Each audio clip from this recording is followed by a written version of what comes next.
this young man is doing. I'm a father of 3. Glad to be here. Thank you. You are most welcome.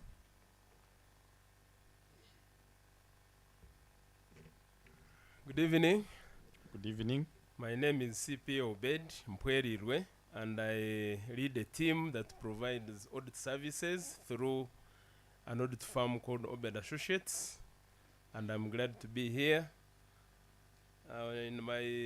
Related to this, I'm leading Fathers Union at the All Saints Church, and still related to this, I'm married, and we are fathering 3 kids. So thank you very much. I'm glad to be here. Herbert, thank you very much for arranging this. And I'm looking forward to gaining more knowledge and to share with others. Thank you. Thank you very much, CPA Perirwe. And we know you have also created employment opportunities for the youth. And we know you have some of them in your farm. And we believe that by the time we leave, you'll have also impacted on others that are here. Good evening, everyone. Good evening, Reverend. I'm Reverend Muhanji Francis, Dean of Students, Bishop Siyot University. I come from Kashonji, Churhura. I was born in Shema. I live in Kokonjel. That is me. So, Reverend.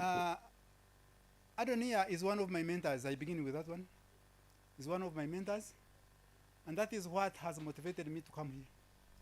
Because he has been a very good example to me. And I have tried to mentor Adonia, but we are now intertwined. Therefore, we are together, and I'm happy to be here. When I was invited, I said, I must go. When I was hesitant, after reaching home, he called me. I had to rush and come, because I'm respecting him so much. I'm a father of 5. 4 girls, 1 boy. I'm an entrepreneur. I have a primary school and a young technical school. When I was growing up, I didn't want to beg. And I'm praying to God that if I can be financially strong to the end, that would be the best. There is no way one can support himself other than learning from others. And I believe since I have come here, more things will come. I own an apiary. I trade in honey. Therefore, when I'm here, in fact, I'm marketing now. Whoever needs honey, I can provide. Otherwise, I look so simple. I'm very small. But I like being amongst men. I've spent lots of my years with young boys and girls in schools, secondary schools, now in a university. But I'm always with my children, my learners at school. Every week, I have to report to them, nurture them, so that they can also become men and women, since we still have women here. God bless. Thank you very much, Reverend. And he has actually brought it up very well. And I believe, Aaron, you have gotten a mentor already. You should not beg in your marriage. So we believe that you're going to have skills, and also you learn more from him and also from the interactions. We are going to have the last maybe introduction, one only, so that we start. And this event is going to be live, broadcasted online. That is Revival TV, I think Sky TV, they are all here. So when we start, then we shall not have any other or more introductions. So we shall only have one. You can come and introduce yourself. And then as the technical team is also preparing, when we go live, then we shall not be able to have more introductions. Praise the Lord. I am so happy to be here. My name is Godwin Navimanya, and I am a teacher by profession. I work with Uganda Bible Institute. I am the chairperson of Men of Valor Fellowship. We usually meet every evening. And I am the general secretary of the Single Christian Professionals Fellowship, where some of the members here are our associates. I am so much to be happy to be here. Thank you, Adonia, for inspiring me to be part of this. I am so expectant. I will learn a lot from this. God bless you. Thank you so much. Thank you. Next person. You can be faster so that we. Good evening, everyone. Noella Caroline. I'm an entrepreneur and I deal in cereals and a wholesale shop in detailed. This man here called Andrew is my mentor in disguise, though I have been following him for almost 4 years. So once I was on Twitter, I saw the advert and I said I might come here. Since I've been outside, I've been following him and I said I must make it in life under this man. Thank you. Thank you, Noena. Andrew, someone has been following you for the last 4 years. And finally, yakugwahwa. So we believe you're now lucky. You've been following, but you will still continue to follow. Let it not end here. And you will get enough of him tonight as you will be sharing with us. Good evening, ladies and gentlemen. Luhakana Benjamin is my name, and I'm a student in my first year at Bishop Stewart University, pursuing a bachelor's degree in journalism and mass communication. I was exposed to this opportunity by my friend Collins, and I hope it is going to be the beginning of something new for my life. Thank you. Thank you.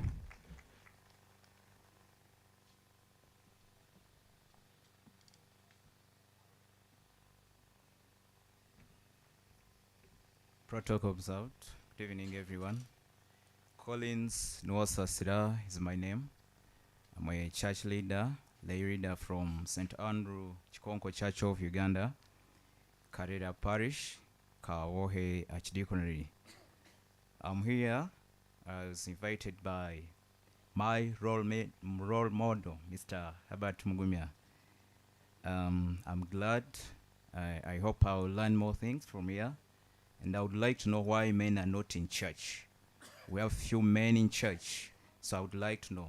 Thank you. Thank you. That is noted, and we shall give you an answer before we leave. And Mugumya is your role model. I don't know whether it also has a cap that if you get like 5, then you stop, because there are more role models, that all people that you inspire. So thank you for being an exemplary person in this community.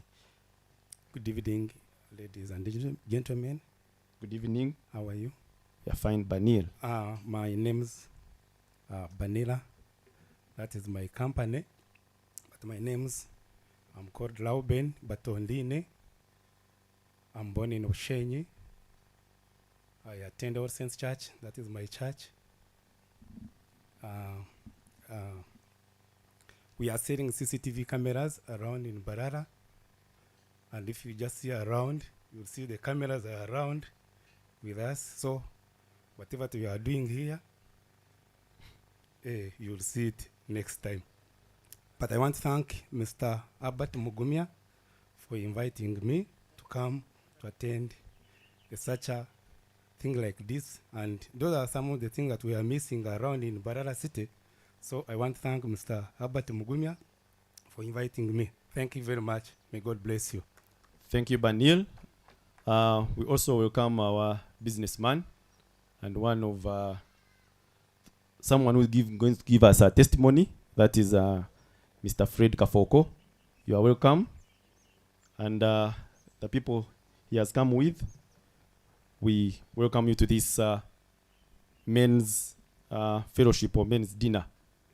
I think we are done with the introductions. Yes? Oh, okay. Good Sorry. evening, everyone. Good evening. My name is Felix Oriono. I'm a final year medical student at Mbara University. And I'm part of the team that is running Live a Dream. We started it with Adonia, and I'm very glad to see all of you here. Much is to be expected. Good evening to all of you. Thank you very much. Good evening, ladies and gentlemen. I would want to say that we are now live on Revival TV and also on YouTube. We are going to share the link. And I think also on Revival Radio. For the viewers and the listeners, we are here live at Ahaka Cottages. And the proprietor is Herbert Mugumya and Aaron Mugumya, who are also the hosts. Tonight, we have a men's dinner here. And it's we have the host, that's Ahaka Cottages. We also have our guest speaker, who is none other than Andrew Chamagero, and he's team leader Man Cave Uganda. We also have Sigire Adonia, who is also a team leader, Live a Dream, and these are the organizers of this men's dinner. And tonight's topic is a young man's quest for financial freedom. So for all viewers who are out there and the listeners, tonight we are here to discuss on how the young adults can have a financial freedom. We have seen most of our youth on the streets. Some are striking. Some want to have quick things, but they don't know the steps to take. And as people gathering here, with the panelists that we have, we expect to have at least a way forward and also inspire all the young generation, most especially men. We've been hearing of a girl child, but now where are the young men left? So the girl child is brought up very nicely, but she cannot be dated. That's why they end up saying, I can do without you. No, it's also biblical. So as I want to thank the host for coming up with this initiative, and we believe that by the time we leave, we shall be changed. And for the youth out there, it's your time to tune in and listen to these wise words from this meeting. So without wasting time, I'm going to call Asigile Adonia, the team leader, Live a Dream, to come and give us opening remarks. Good evening, everyone. My name is Manj Clinton. I work with Allen Interiors, Kabohe branch. I'm also happy to be here. Thank you. Thank you.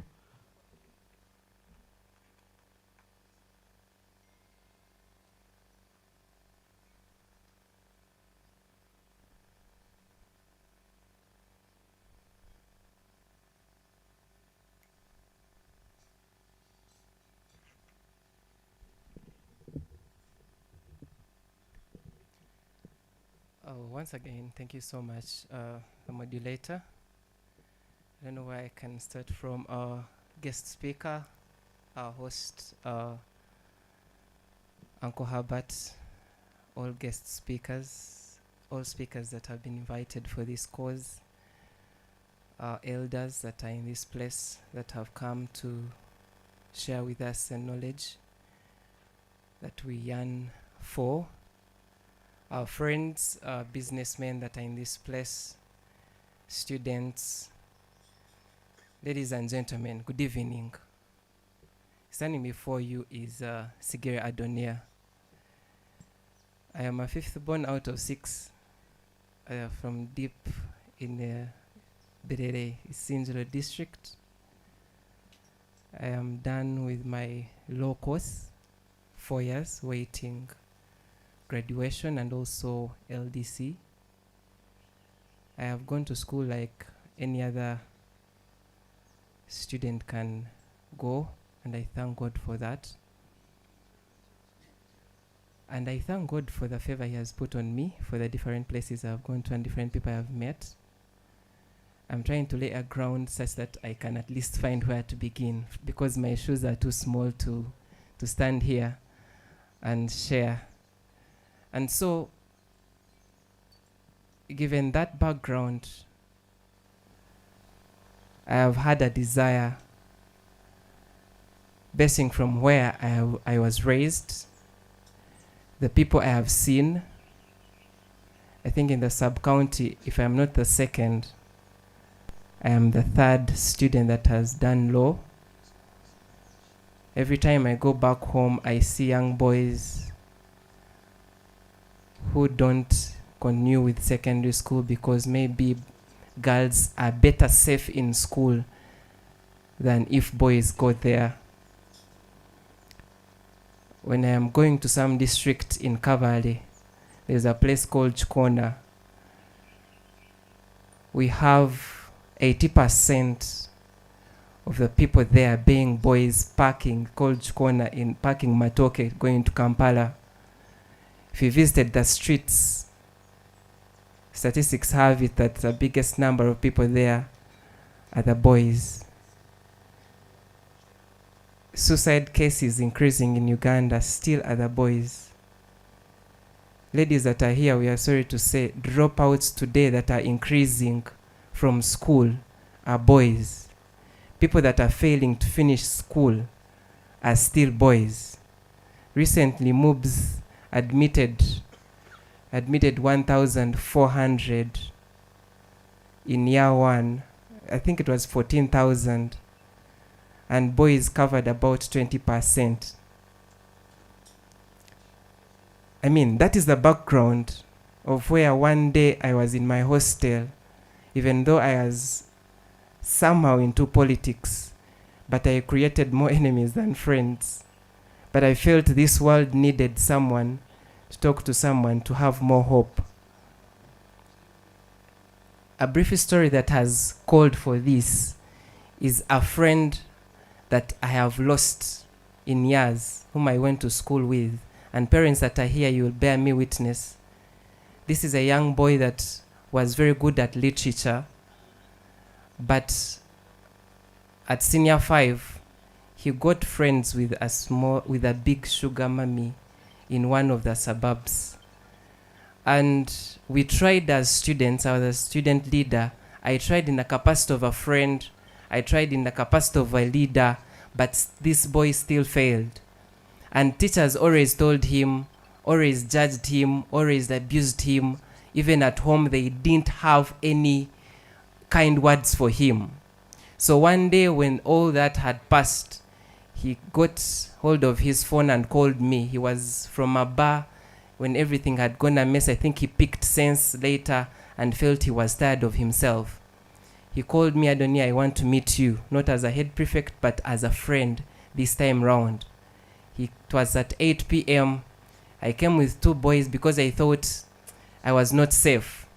So meeting him, he told me, I don't want to see you with anyone. I want you alone. So I told the others to go back. Meeting him, he had 2 knives. He had one knife in the hand. The other one was here. And I thought that was my end story. But when he saw me close, he threw the knives there and he sat down. He asked me to sit down just here. It was in the middle of the school playground at I think it was 8 p.m. Drunk as he was, he started crying. So as he cried, I felt now the fear I had was reducing. And he asked me, Adonia, what can I do when everyone has left me? Even my parent, who had hopes in me, no longer does. And I felt a pain of a boy child. This is a boy that had a sister at Immaculate Heart, where parents would go for visitation, parents would go to check on their academic progress, but a boy child never got this opportunity. And this is a background where I live a dream, that we need to have a generation where boys shall live for a purpose. That boys will no longer be seen as men when they are still young, but they are vulnerable of any kind of circumstance that they face, and they can lose it in life. So big men, big ladies that are in this place, I draw my inspiration from that we need a generation for a purposed boy child. I thank God that a few months ago, I think it was around May, June, I got connected to my brother, Andrew Chamagelo, who calls me Adonai. I don't know how he picked interest, but when I sent him a message, he gave me a call directly in his busy schedule, and I shared with him. He showed 100% interest, and he's in Mbarara because of a small boy from Isinjiro, from I don't know. I thank God that you're here. 2 weeks ago, Uncle Herbert was on Man Cave, still on X. And after that sharing, I sent him a WhatsApp as well.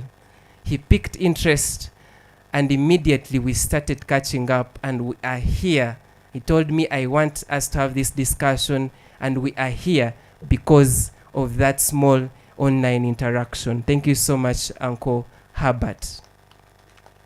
Or the people that have come, Uncle Dean, thank you. He was my patron when I was guild president, and he has been my father at campus since then. All the people that I'm connected to here, gentlemen and ladies.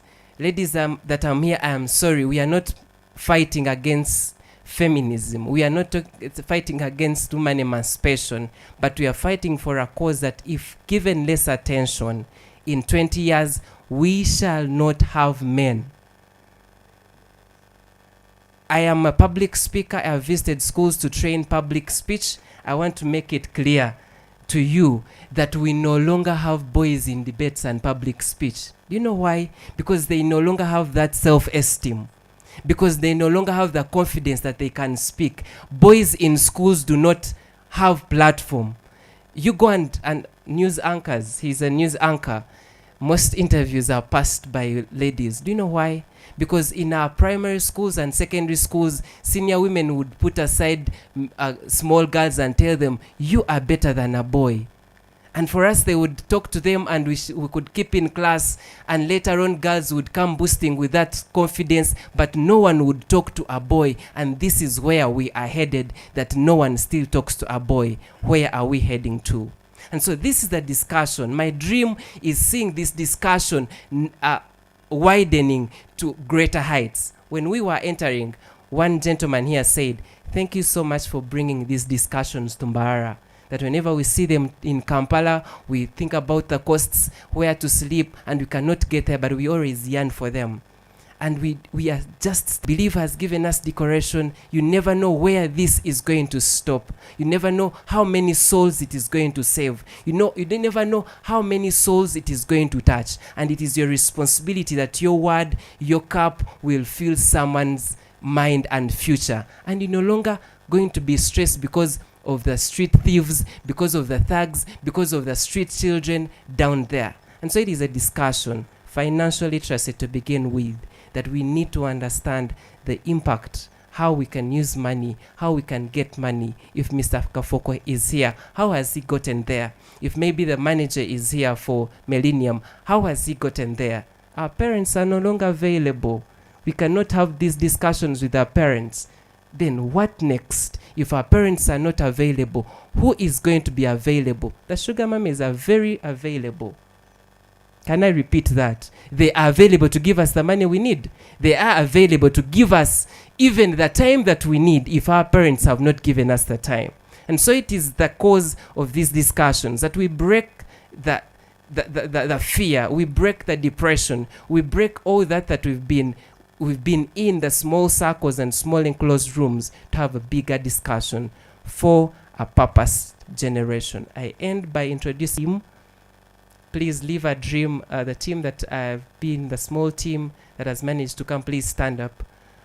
Yes, these are the gentlemen and ladies that I've been working with together in schools, and now tomorrow having a big day. If you're here and you can reach out, please feel free to come at BSU such that we can celebrate. That said and done, I praise the Lord for this day. I praise the Lord for a dream, for a vision that came at 5 a.m. and wrote down in my notebook that we have had this kind of discussion. May God richly bless you.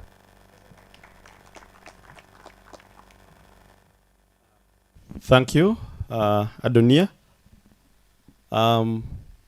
I don't have a lot to say because those that are listening in and those that are viewing and us who are present here this evening, this has been a well laid out welcoming remarks. And as I had said, we have concentrated on much the girl child. We have actually neglected the boy child. And almost in his closing remarks, he said the sugar mummies are up for the young generation. But if we come up with such talks, financial literacy is key to the youth now. If you look at the generation today, the youth, they want things that are already done. If Herbert passes the street and you see someone of 18 or 21, you'll say, I want to drive that car. This guy is in his first year, or the guy is on the street, but he's telling you how he wants Herbert's car. Where do they end up? Street boys, street gangs, to make sure that they achieve or they acquire such properties very fast. But they don't know how Herbert has also thrived, what he has gone through. Mr. Fred Kafoko will be telling us what he went through. So others might think maybe he was born lucky. Our parents don't have our time. Now you can imagine, I'm a father of 3 boys. What time do they see me? My boss is here. Herbert is a board member of Millennium Circle. I have a lot of targets. I will leave at 7. You reach home. These days they sleep at 8 because they have to wake up at 5:30, 6 to go to school. We don't have time for our kids. We, even the young men now, we are also into the lavish or lavish life. We want to see things, but we have also not sat down with our kids to put them to the right places. But I believe as we start such gatherings, I want to thank you, Adonia. You're a young man. Some of us are older than you, but I see my friend said you have a vibe. Indeed, it's a vibe. If you connect with Chamagero, you connect with Herbert, then the sky is the limit. I'm going to request the next person on the agenda. We are going to have the first speaker, and that is Uncle Herbert. I'm just saying Uncle Herbert for the first time because I saw it on the paper. Excuse me, sir. The platform is yours, and thank you for hosting us and for being a nice person. Thank you.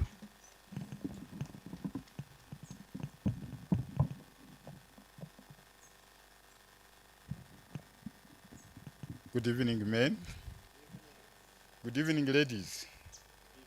Now, the ladies out there, we said you are welcome. But our attention is to make sure that the men are here. So I'm really very excited and delighted to see you all come to this space, which we normally don't visit a lot. But for us who have been on the X space, we know what this means. And for us to host you, it takes more than passion. Okay? Now, I'm a father of 4 people, 2 girls and 2 boys. And I'm a grandfather of 3 boys, 2 are twins.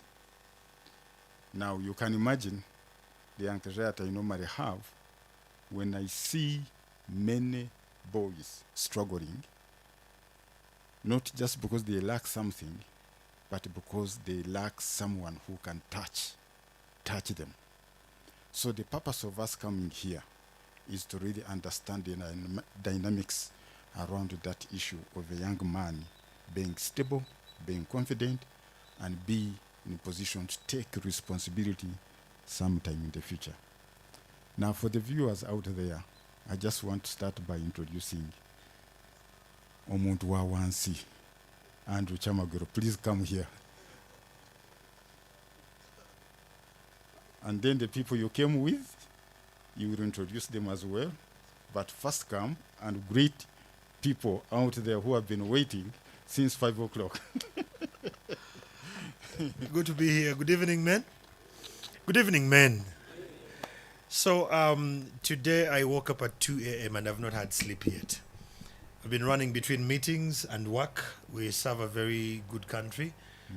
But I had to be here because Adonai reached out, and when my elder reached out, I said it's imperative that I be here. It's not by accident that we are here. I don't believe in accidents. Some of you believe in God. I believe in the law of attraction. I will explain it later. It's an honor to be here. Thank you. But I came with a financial coach. Please come. This is a financial coach. She's called Majo Nantambi. She's very good in structuring businesses and finance for families and corporate entities, and even men who have money, who just don't know how to save it. She's an expert on that. I came with my PA, a young, strong woman. She's called Zion Nantali. And my driver is on the other side. It's an honor to be here. Greetings from my beautiful wife. My 2 children told me, please come back home tomorrow. So wow. I'm only here for tonight. Thank you. Thank you, Andrew. Okay, so I would like to introduce my wife. Allen, please come. And my daughter in love. Okay? So Allen is there, Hiza is there, she's a wife to my son, the Narong I was talking about. So this evening, first of all, I want to thank the people who put in money to make sure that we can have this event. Ahaka Cottages is a new brand that is in town, very vibrant, and we are happy to receive guests all the time. So together with Allen Interiors, which Allen, my wife, manages, this is our business. And we want to demonstrate where possible that everything is possible, starting from zero. Really, very zero. Okay? And here we are. But most importantly, to Millennium Circle 2012, Ronald and your colleague, and the entire team that is behind you for making us, and especially giving us money to host these guests that have come from Kampala, you know. So please, you can thank them. And also to the Believe team, you know, that have decorated this place. They are here. But also to Sima Bridal, she gave us the tables and the chairs. To APS, Ankole People's Circle, this man is not here. You know him, okay? Agre, very vibrant. But I know he will be with us.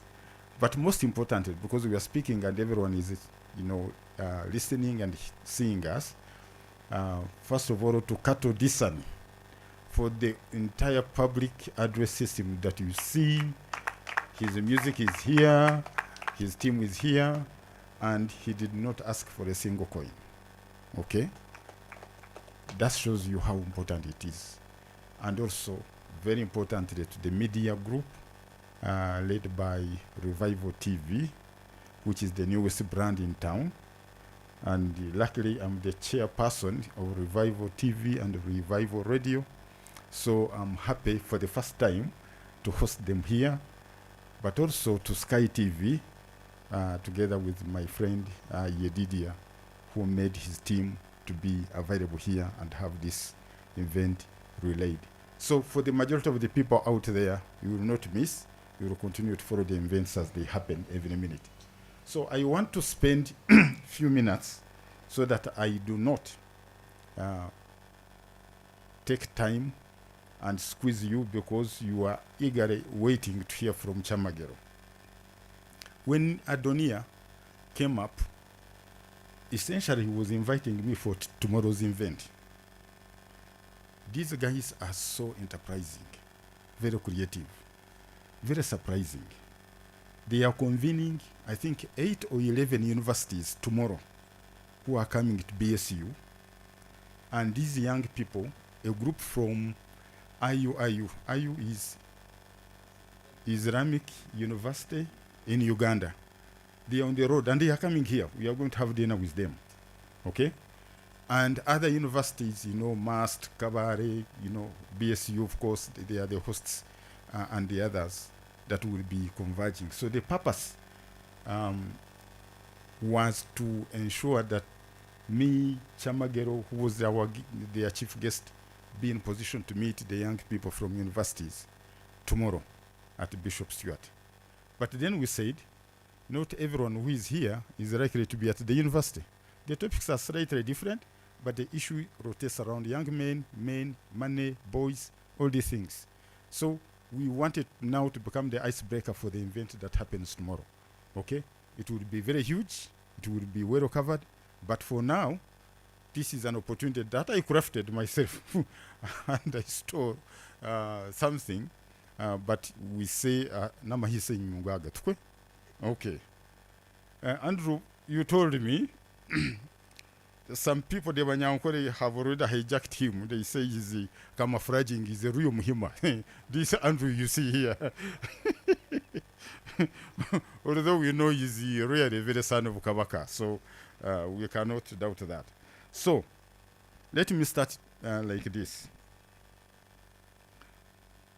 For the years that Jesus lived on earth here, he did many things. But what is more surprising is that he never built a house. He never set up a home. But what he did was to build men. He built people. You know his followers? How many are they? 11? 12. Okay? Now, when I was reflecting about that, I thought that the biggest thing that some of us can do, having lived some of these years, we are still called ourselves middle-aged men, is to build other fellow men. Okay? We can have the buildings, we can have these things, we can have the money, we can have the land, we can have the assets, we can have everything. But for me, I can tell you, and Andrew agrees, and the other people who are there, our commitment is to build other men. Okay? Now, if you want to be part of this journey, I'm appealing to you. Please stand out and be with us. Okay? And you will see what will happen. And I will start with a few things. The primary school where I studied, Chibingo Primary School, I have just been selected to become the chairman of the school management committee. It was a collapsing primary school. You know why? Because all the politics in this country are focusing on secondary schools and universities. Nobody is paying attention to what is happening to our rural primary schools. Now, in this school, in primary 7, there are only 6 boys and the rest are girls. And I can imagine that in my village and the other villages, there are so many other boys who should be there, but they are not. What's the problem? They have dads, they have fathers. What's happening to the fathers? They don't care. Whatever they are doing, no one knows. And of course, as Collins has said, the fathers are not even in church. Okay? So where are they hiding? So we want to make sure, objective number 1, that we build men who can be in position to go and build families. The other thing that I want to tell you is that on our Twitter space, Man Cave, UG, we have people who are extremely very passionate about masculinity. And for me, I talk about positive, traditional masculinity. There can be traditional masculinity that is negative, but I want to make sure that people understand the positiveness in being a man. Okay? So that one is what is missing. Boys freaking out of schools. And recently you must have seen something on the social media running around where an MP in parliament was lamenting that they visited remand homes around the country and there were only few girls, like 1 or 2, 3 in each of them, and the rest are boys. Of course, when you go to prisons, whom do you find? Majority. They are men. So when we are looking for men and you can't easily see them, we are not going to blame those who are making a living and trying to find money through border and other businesses, but we are seeing men in criminality, in behaviors that cannot shape them to become leaders in their own families, to become men and children grow up and saying, he is my dad, or he is my father. Okay? So, if that is happening, if you and me cannot come and support this struggle, then it means there's something going wrong. And you don't expect our politicians to do anything about this.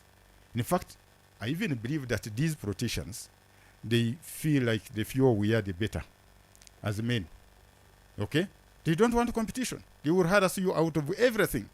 Economics, politics, and now we cannot accept to be socially excluded. Now, let's talk about money.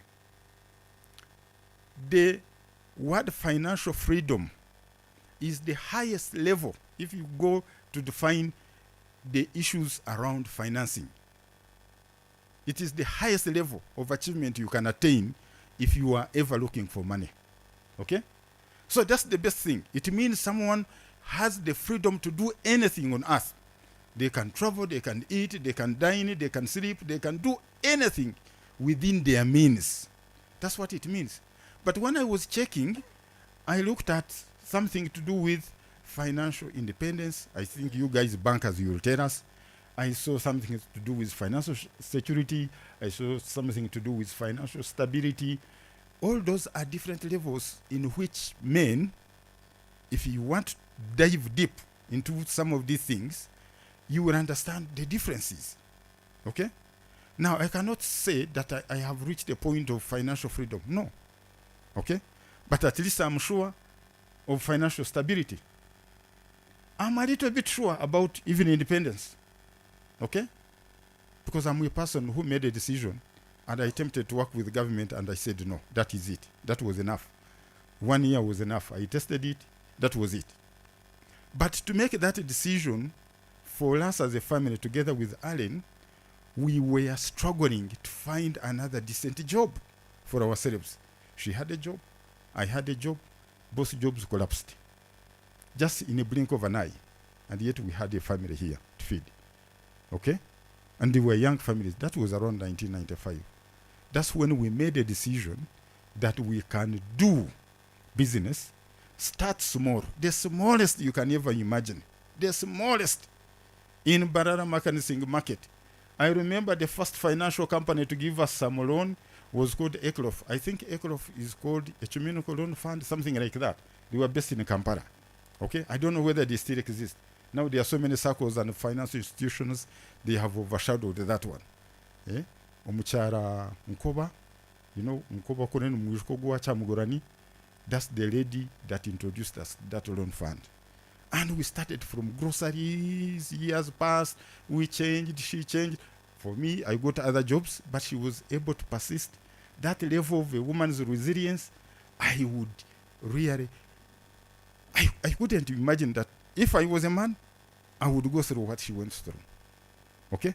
But women are very strong and resilient when it comes to issues that touch them and push them on the wall. Now for the men, we freak out very quickly. We give up. We start going into booze and other stuff. Okay? But let me tell you, when you go, I think it is in the Bible somewhere in the book of Timothy 1, when they said, money is what? The love of money is what? Is the source of all evils. To be honest with you, there are certain things that the Bible pulls out. And if you are not careful, you might take it so literally. But the point here is that Jesus said you cannot serve two masters, isn't it? Okay? You can't serve money. You can't serve all these other things that God was able to create and able to serve God. So you had to make a choice. Okay?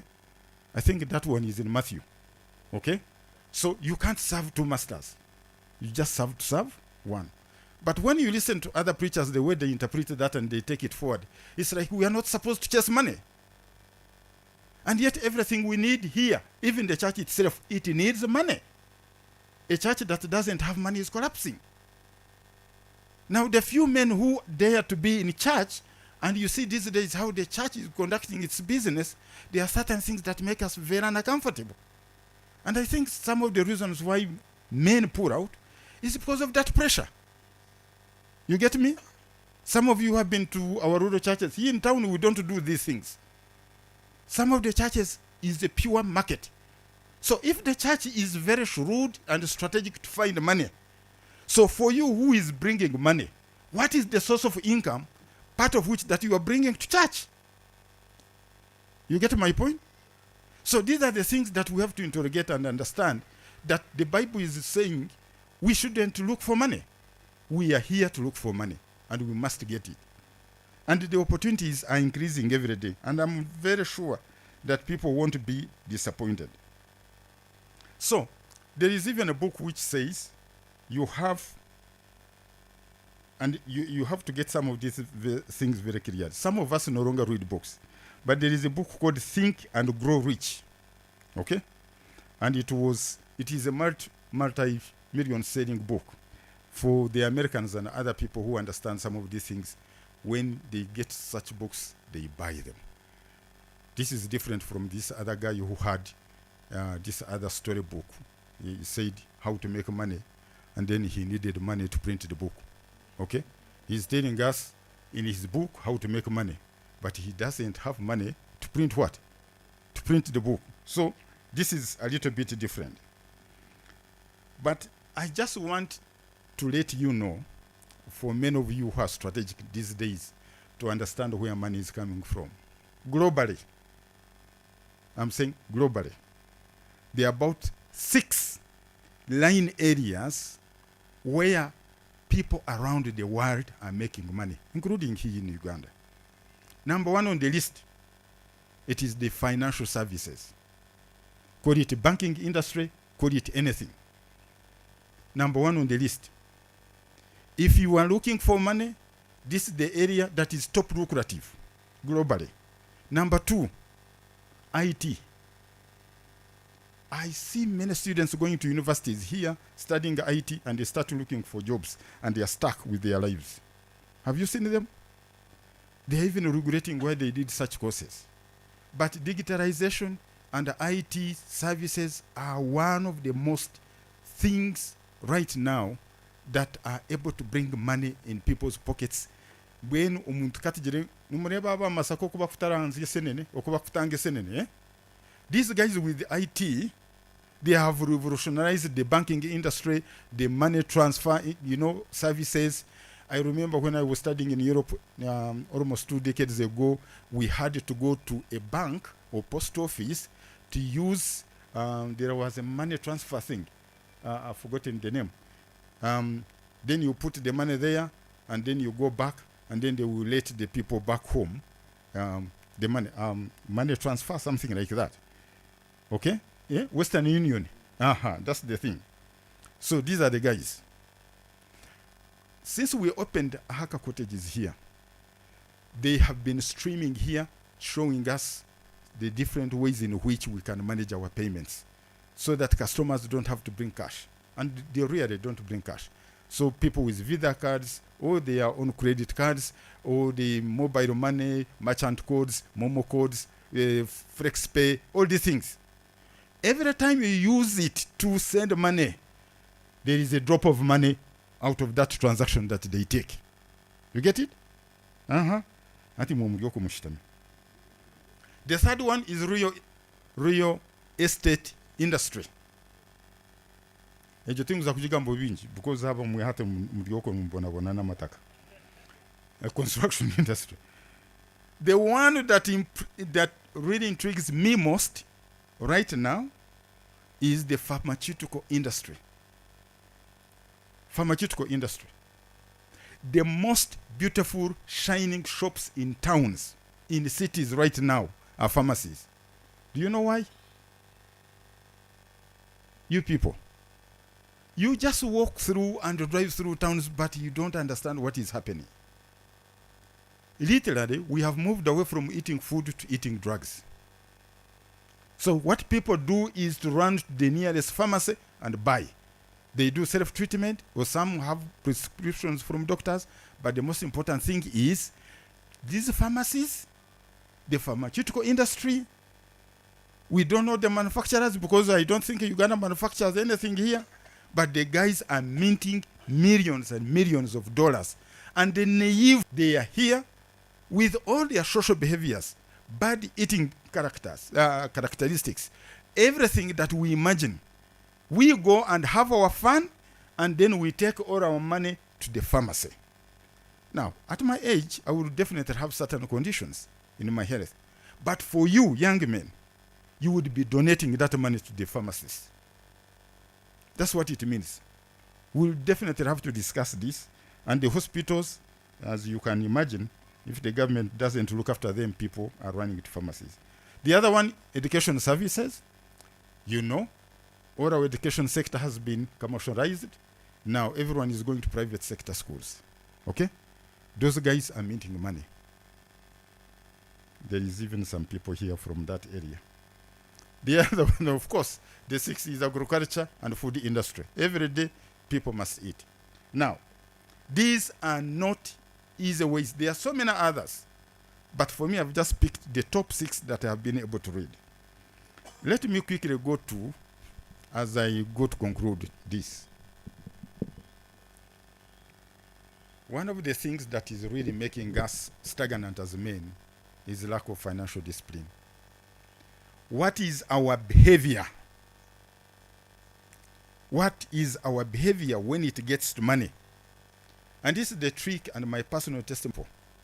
Every time I would get my salary, I would be excited to spend the money I have received. As a young man who is working, but I had a family very quickly, I can tell you it was a struggle. So my dear wife, Allen here, would ask, so where is the money? But yeah, I got the money, as a man, so where is the money? So I can't tell the story how the money disappeared. Okay? So, as a Christian, I had to come clean and say, I think I can't manage myself with money. And what I did was to hand over my account to her. So that if I need money, I have to go to her, and then she gives me the money I need. Because if it stays with me, they would have 0. That was the truth. And she was able to manage me and my money, and then the family was able to see money. Now, for the majority of men out there, I can tell you, it is a struggle in homes. For the young married guys who are here, who is Aaron? You have said how many years? 2 years. You are not even 300 days, okay? A woman has an account, a man has an account, no one checks on the other's account, no one signs on the other's account, no one knows how much money is in the other's account. Those are the families we have now. They don't know. For me to be saved and feel very comfortable, I had to handle my first sin of financial discipline. And I handed it to my accountant because she's a professional accountant and she managed it. And I treasure that woman because everything that we have in business, in assets, in everything, is just because of her thinking and her strategy to make sure that we do not become indisciplined. Now, very few men will trust a woman to that level. I can tell you that. And they will come and give their own testimonies. So what is your own problem when it gets to money? Okay? Integrity.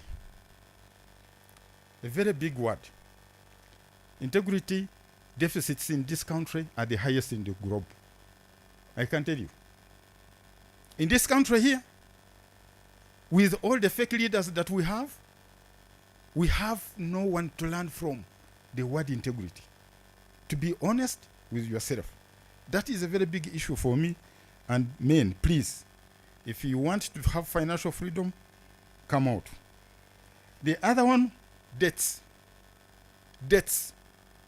Men are borrowing money left, right, and center. The circles that are here are making billions of money because of financial discipline of majority of men. So if you are out there and you are struggling on how to manage money and you think by borrowing is going to be a solution to your problem, you better go back and sort it out. Now, there are certain things that are so critical, especially when we talk about the bankers here and the way they do things. 4 behaviors, or 5, that define who a man is when it gets money.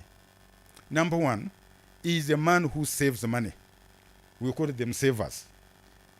The moment every money that you get and you decide to save part of that, okay? There is even something to do with save. I think it was this guy, Warren Buffett, who when he said, save before you what? You spend, okay? But many of us first spend and then save the balance, which is like 5%. The rest is eaten, okay? Now, be careful. A very disciplined man, he saves first before he spends. The second disciplined man, especially those who have started now saving some money, is a big decision on where to save, to invest the money. You have saved it. And what is interesting, and this is what I'm seeing, especially when I started joining Millennium Circle, okay? These guys have taught me a lot of things because I learned very quickly. People decide to keep the money on savings account. And it stays there for years. When you look at the interest that you receive on any saving account, how much is it? These days, it's not even more than 4%. 4-5%. And your money is there. When you look at the other options of investing your money, they give more than 10% or average return. Whether you go to unit trust, whether you go to treasury and bills, whether you go to fixed deposit, isn't it about? This money is more than 10%. So you ask yourself, why, in the first place, having saved your money, you decided to keep it on a saving account? Why don't you take this money where it can multiply? Now, back in the 90s, early 2000, for us, the only solution we thought about investing our money was to buy rentals, to build rentals. Now, those ones are no longer fashionable. To be honest with you, we have tried it, and it generates less than 10% of the total value of the property that we have, the income that we get from rentals. And for that, it's no longer a viable investment. But for majority of you men, what do you think? Get a plot, put rentals. Now, when you start calculating the repairs, the workers, URA, whatever, all these things combined, and the amount they give you, you do the mathematics, you will not even get 10% out of your investment. So where should you put the money if you are smart enough? Okay? For me, recently, I woke up. I even had to go to NSSF because I am of age and pulled all my money and I started investing wisely. And that is buying shares. When you buy shares in banks, in circles, they pay you much more than even the fixed deposit that you can see. And for that, I thank so much the Millennium Circle people who have been able to put up this kind of thing, you know. And you see even people who are members of the circle struggling. They don't want to buy shares. And yet shares give them more money. They don't want. Okay? The money that you buy shares is equal to the money that you buy a land, a plot of land, and build the rentals. But you'll start reaping more money through dividends, which are not now taxed. Can you imagine that? No taxation on dividends. The president declared that circles are making money. And someone is struggling, building, stealing materials, doing this, then after that, then the rental income, then the property tax, then whatever tax, everything tax, just because you put up a small rental somewhere. But the guy who has invested in Abajo Circle, he's just sitting in his house, waiting at the end of the year, they clear the dividends, the guy is just reaping. We call that financial freedom. When you can get your money, even when you don't step out of the what? Of the house. But people who have English in their heads, the elites, you people who are sitting here, you just go there and speak, and you see them on Twitter, you see them on WhatsApp. The guys can write, and they try to prove even something that. Why? Because they're ignorant. No one teaches these things in the universities. I don't know who teaches economics or business or whatever in these universities. We are even surprised to find people who have never done a single company, owning a company. He is an expert in the university teaching our children. What do you expect? Someone doesn't run even a single company, not registered in his name or his own brand, but is running. Why don't you then take Fred Kafoko, who has so many brands here, okay? Then he goes to business school and he teaches all our children how to make money, how to do business. Reverend, you said you were a dean at BSU. In the business school, please, do not kill our children. They go there, study, and come back and get stuck. They don't know where to start from. They don't have any financial education from the universities. But everyone is an expert from notes, from theory, from anything. You know? So some of these things we need to learn very quickly. The other third behavior is being a spender. Now, this one kills me most. Recently, Robert Kabushenga, he was somewhere, you know, he makes some few things on Twitter. And then he said, there is a viral video of his that has been around for some time, when he talks about consumerism. Do you know consumerism? People are so excited every day to spend money. They spend money just to be happy. Even the money they don't have, they want to spend it. So they would rather go and borrow or ask a neighbor or a friend or anything, send me money, send me money. But the whole purpose is just getting excited and consume the money, save nothing. So for you, the consumers, and I want men who are here to be extremely very careful with your loved ones, with your spouses. Okay? You look at a lady, you start from the hair to the nails, you count to millions. You look into her bank account, there is zero. Okay? If you want to be serious, yes, there is love, but the most important thing is, how do you live in love? And tomorrow, the marriage is no more. Why? Because the expectations have not been met. Why? Because you haven't bought the things she likes. Why? Because you don't even understand what that means. You cannot impress any human being to the best satisfaction. Forget. Until you agree, you and your wife, you have to make sure each one makes money. What do you bring on table? So this business of being people who are going to consume, no. Now there are then men who are extremely very lazy. And for them, as long as they can go and eat, go back and drink, go back and dance, come back and sleep, again wait for lunch, go back and drink, go back. Hey, my dear, how do you survive in this world? Andrew and his team have been managing the whole issue around mental health, emotional health. Men are crumbling. Depression is killing young people. Why? Because they cannot meet social public expectations. Why? Because they don't have the means to be out there. Of course, now I don't want to talk about the daters and the gamblers. Those ones, they are also there. It's their behavior, because the moment you fail to manage yourself from consumption, you will start going into debts. From debts, you will end up in gambling. The moment you go into gambling, then you are finished. The next thing we see is that you have completely changed and you need to see a psychiatrist.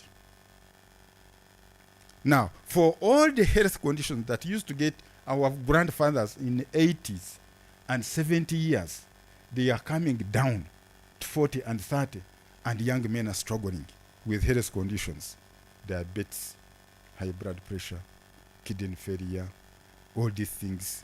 The cancers are coming younger and younger and younger all the time. We don't know. So I want to end on this note, that you cannot secure your financial freedom when the money that goes into your pockets, in your wallets, in your bank accounts is leaking. If you have a house and all the water that you can tap in that house is ever leaking through the pipes and all the possible ways, don't expect to have sufficient water. You'll always start struggling. Struggle, real struggle. I don't dress to impress anyone.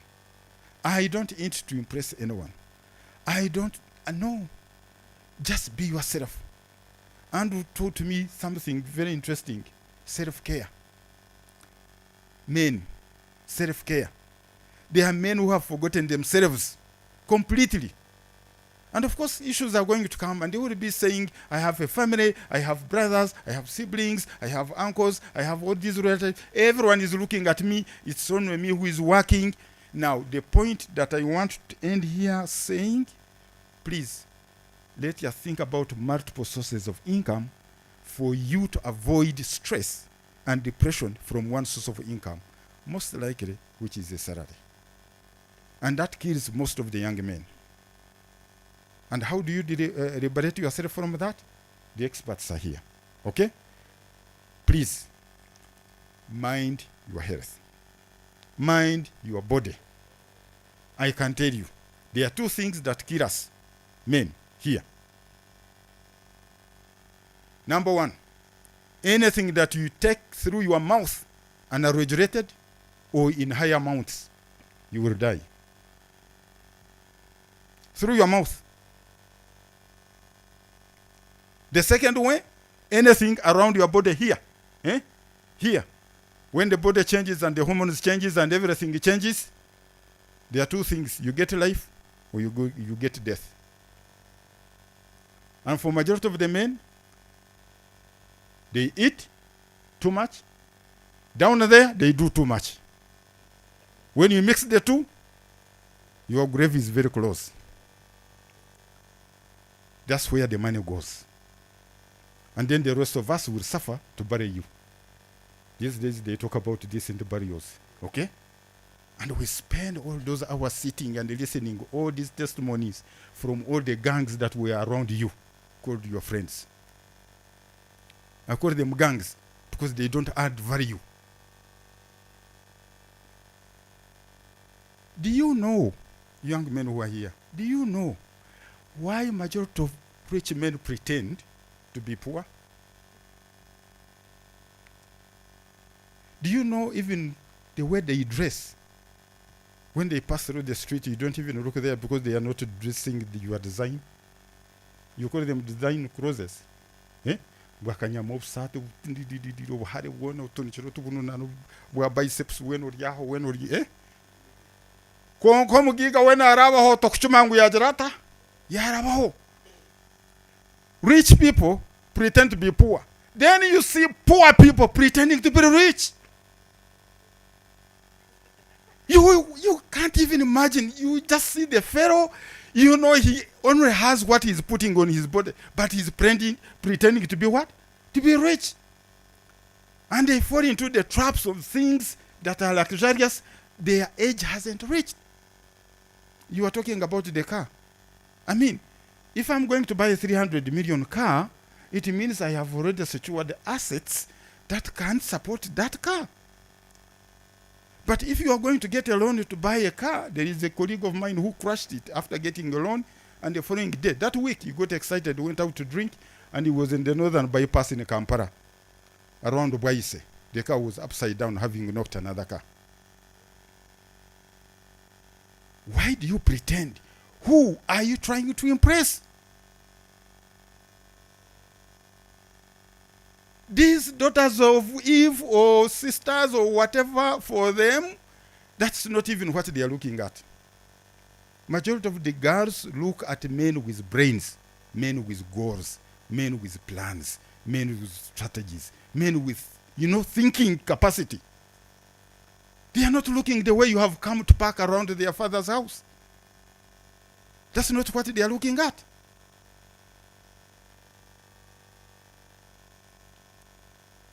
So please, do not try to impress anyone. Impress yourself. Ladies and gentlemen, I just want to end here. And thank you for listening. If this is not enough, let me encourage Andrew.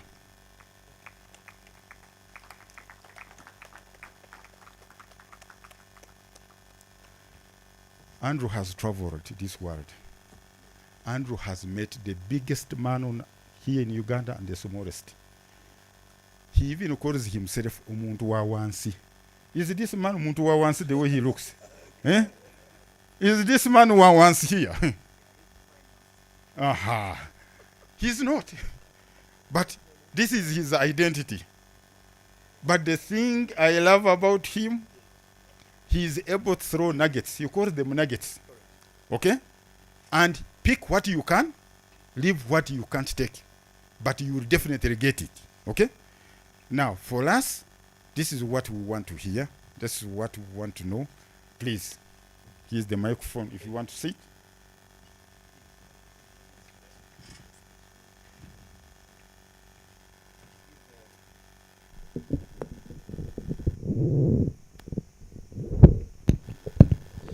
Let's give Elder Herbert a round of applause. Let's clap for him as men. So we can do away with the stands for purposes of those watching.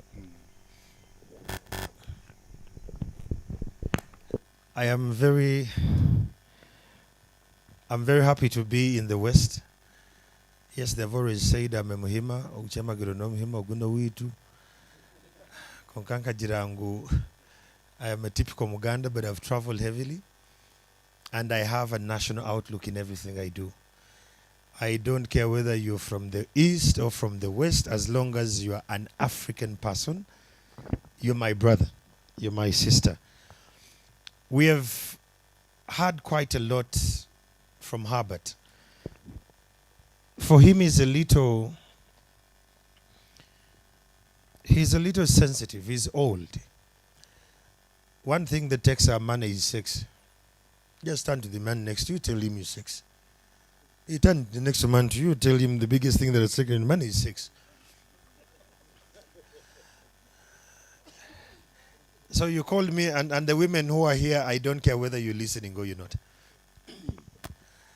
I want us as men to have a very honest conversation with our money. What's your relationship with your money first?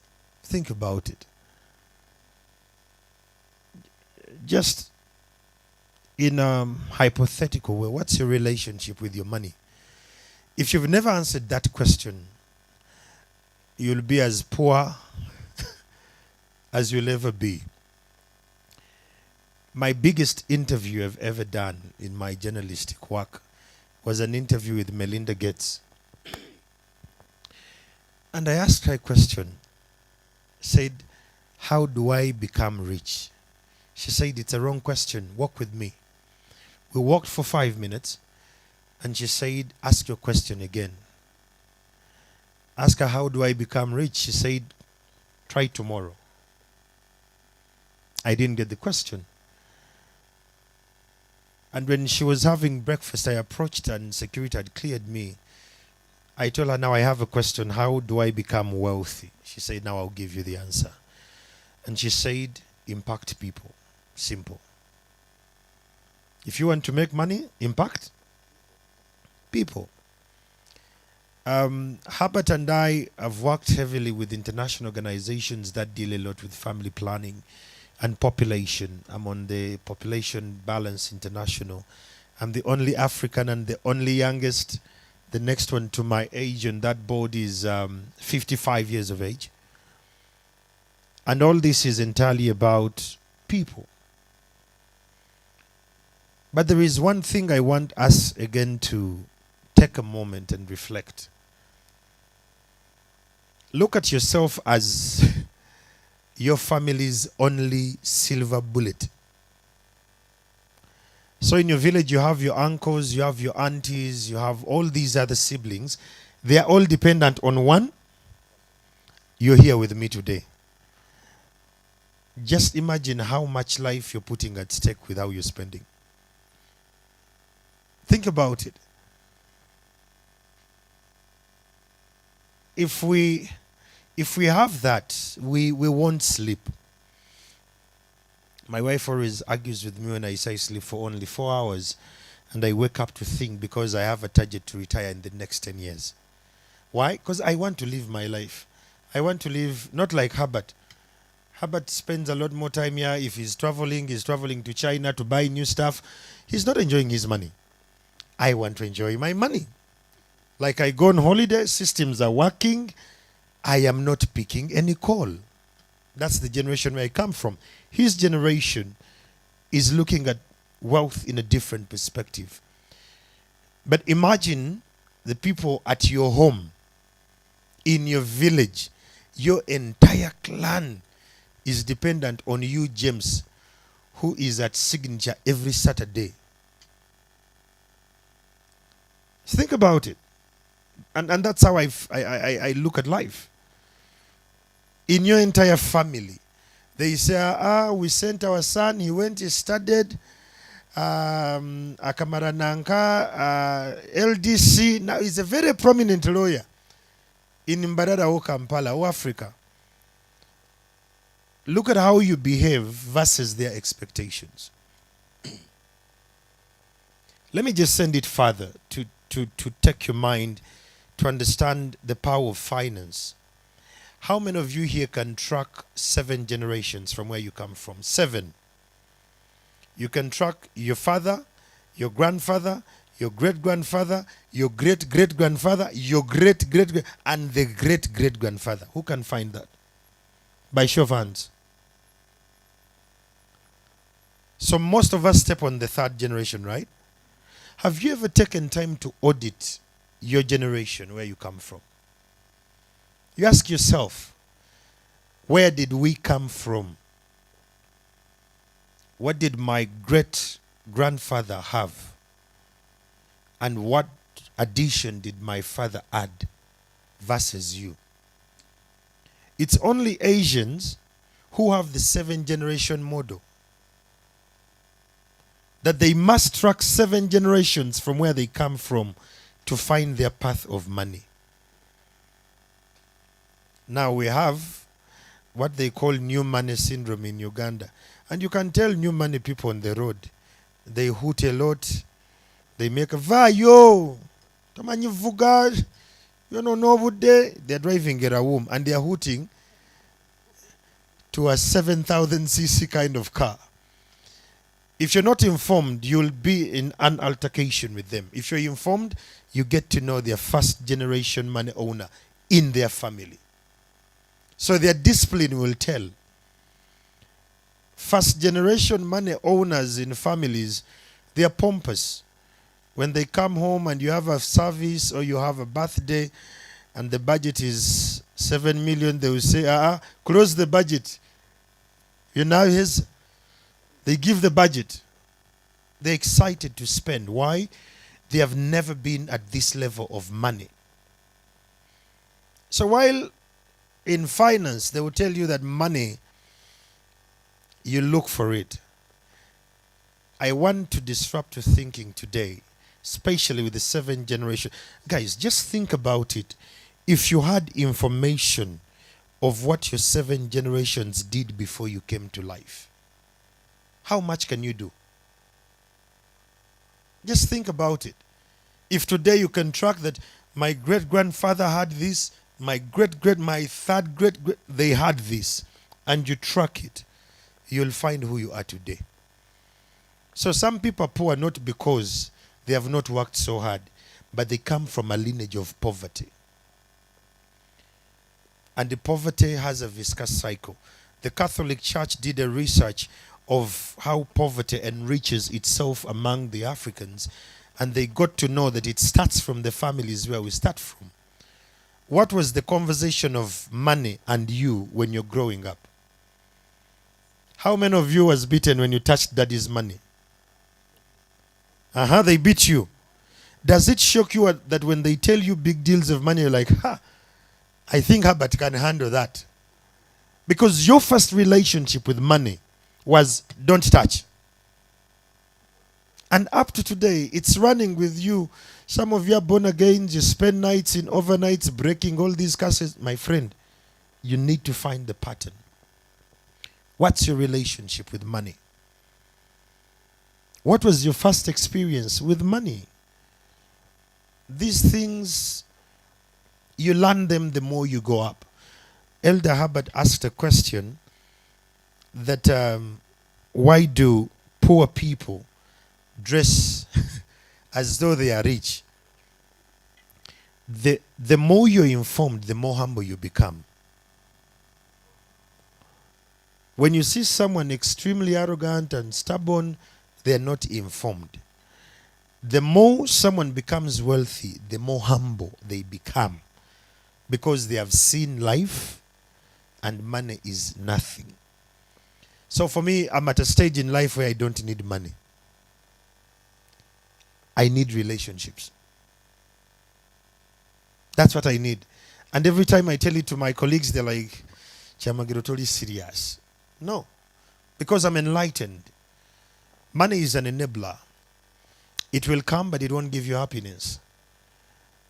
But people, friends, if you can miss anything today about the financial conversation we are having, please note this. Invest in relationships. I have known Herbert for over 10 years. And the brother, who is my board chair as well, in my organization, Afande Kasinje, for years. Relationships. The problem we have when we're young, as youth, and you've just gotten the money, the one thing that will take your money will be a woman. When a man has lots of money, even when he's not a believer in God, he will say, where are the women? Women need to be here. Women are designed to be given. But women have one power we don't have as men. Women, they're inherently, divinely gifted to multiply. We are not. You make the money. Mr. Kafok has never told you his matrix. But along the way, there is a woman who kept him grounded. Women multiply. You leave 10K at home, you find meat and a very big meal. If I leave you with 10K, you're just going to share it among we are designed differently. You sleep with a woman once, she brings twins, a lifetime. So the time you invest in your wife is directly proportional to how much you have as a house. I keep telling my wife, you have to be more richer than me. And she doesn't know why. Because I just want to retire and travel around the world. But while I'm doing that, I make sure that I empower her with more tools that can track money. All of us who are here, how many of us wrote how much you spent from the time we woke up today? By show of hands. One. And she's a woman. How many of us have spent today money? By show of hands. See? Money has simple principles. To those of you like Reverend Muhanji, Reverend, nice to see you. My first major was theology, but I don't practice. I told my father I wouldn't hold the pressure there. So I decided to go this way. But I wrote a couple of notes here, just bear with me. Those of you who read the Bible, in Acts 19:15, there were some Jewish exorcists who were on the street and they went to cast out the demons. And when they were casting out the demons, they saw one who was in need of deliverance. But the demons in this one said, okay, Jesus, we know. Paul, we know. Who are you? You know that verse? Who are? So how many of you here want $1 million on your account? By show of hands, as men. Don't get, some want 10K, but those who want $1 million on your account. Now, the $1 million will ask you a question. Dangopte, I know. Bitature, I know. Masa Musa, I know. Who are? Do you know the principles of $1 million shilling? Because it hates being alone. It loves being multiplied. Can you multiply? It loves being invested. Can you do that as a man? So while you're up there writing your financial goals and all, but you've not streamlined the relationship with money, money won't stay where it's not valued. Try it one time. Just have your 100K. Don't let it go out. Even when the pressure is very heavy, don't let it go out. Somehow you'll get another 100K. Money loves to be kept, not to be. That is something I learned from a Chinese. He told me, you people are very poor. You eat a lot. You eat a lot. We don't have a relationship with money. Every time it falls in our fold, we just feel like, where is the party? Women in Kampala no longer praying on Sunday. You know, the devil has a way of keeping people in poverty in a very systematic way. It's on Sunday that they're having baby showers, bridal showers, and branches. They're not at church. It's on Saturdays that we feel the bar is for today, so that tomorrow on Sunday I sleep with my hangover. We are that generation. The Bible says money is the root of all evils. But the same Bible says the riches and the wealth of the earth are all owned by God. Do you know why most Christians are the brokest people in the world? Muslims are richer. In my business, I deal a lot with Muslims because they have integrity with money. Riba.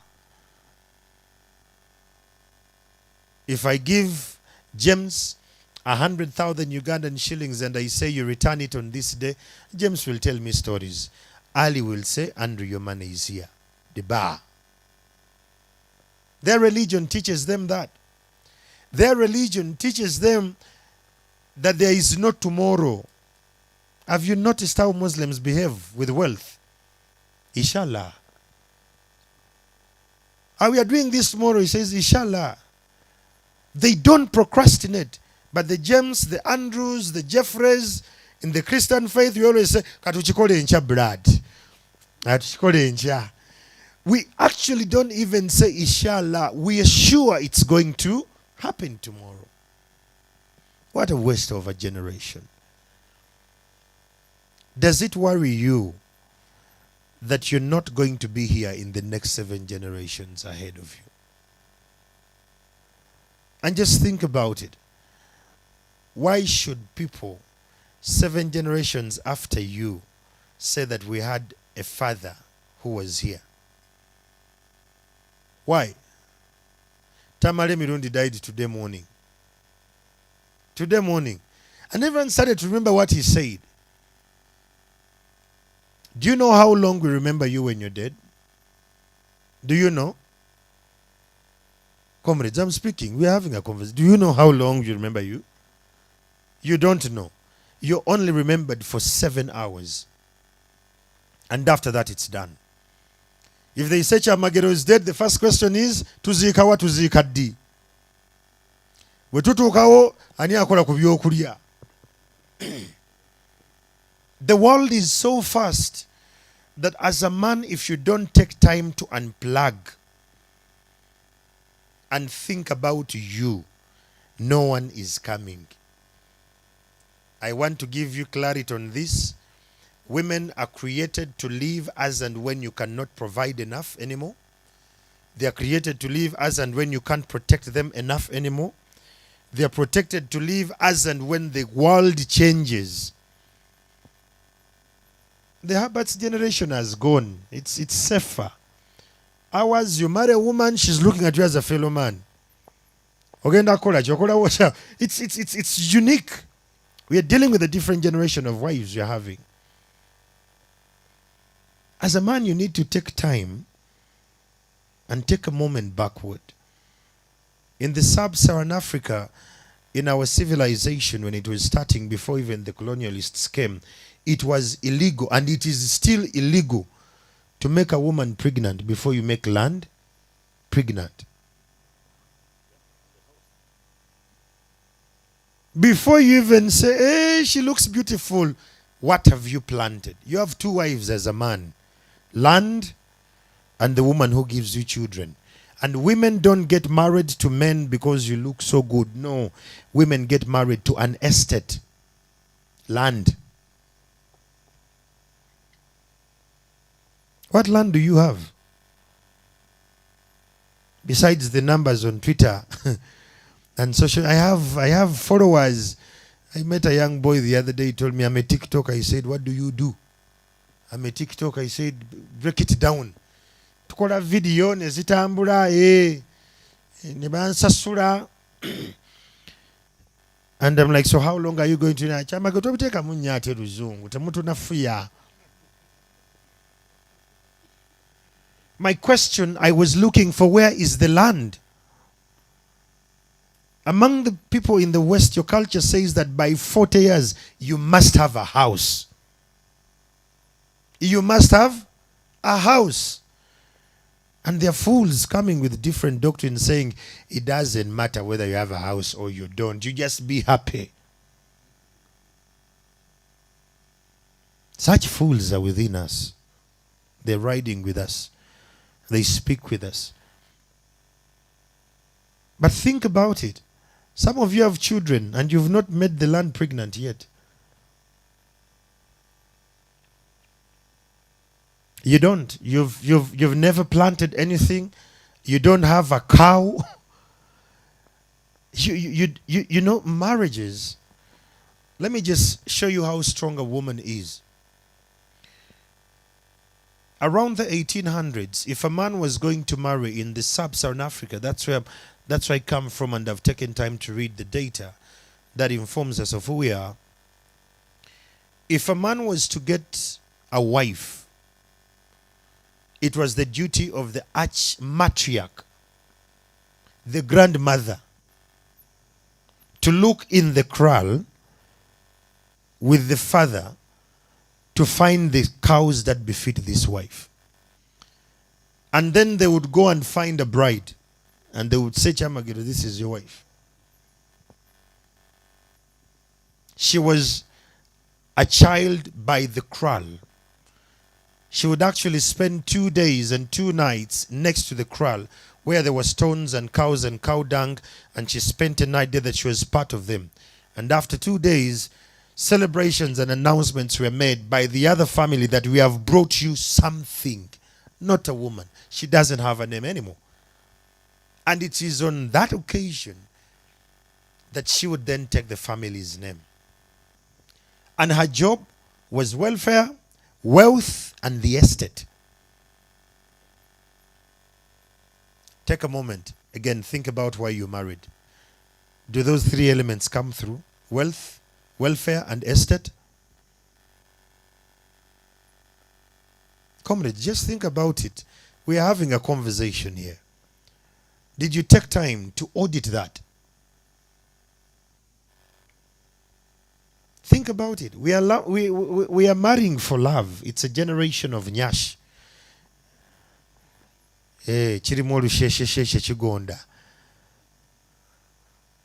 Sometimes I get annoyed, Elder, when I listen to these. I don't listen so much to Ugandan content. Sometimes my feed is detached because we have a crisis. We have a whole generation at stake, comrades. If you don't know, you better know. There is a generation at stake, and every man who is here and a woman, blessed who you are, you have a task to save it. You have a very huge task to save it.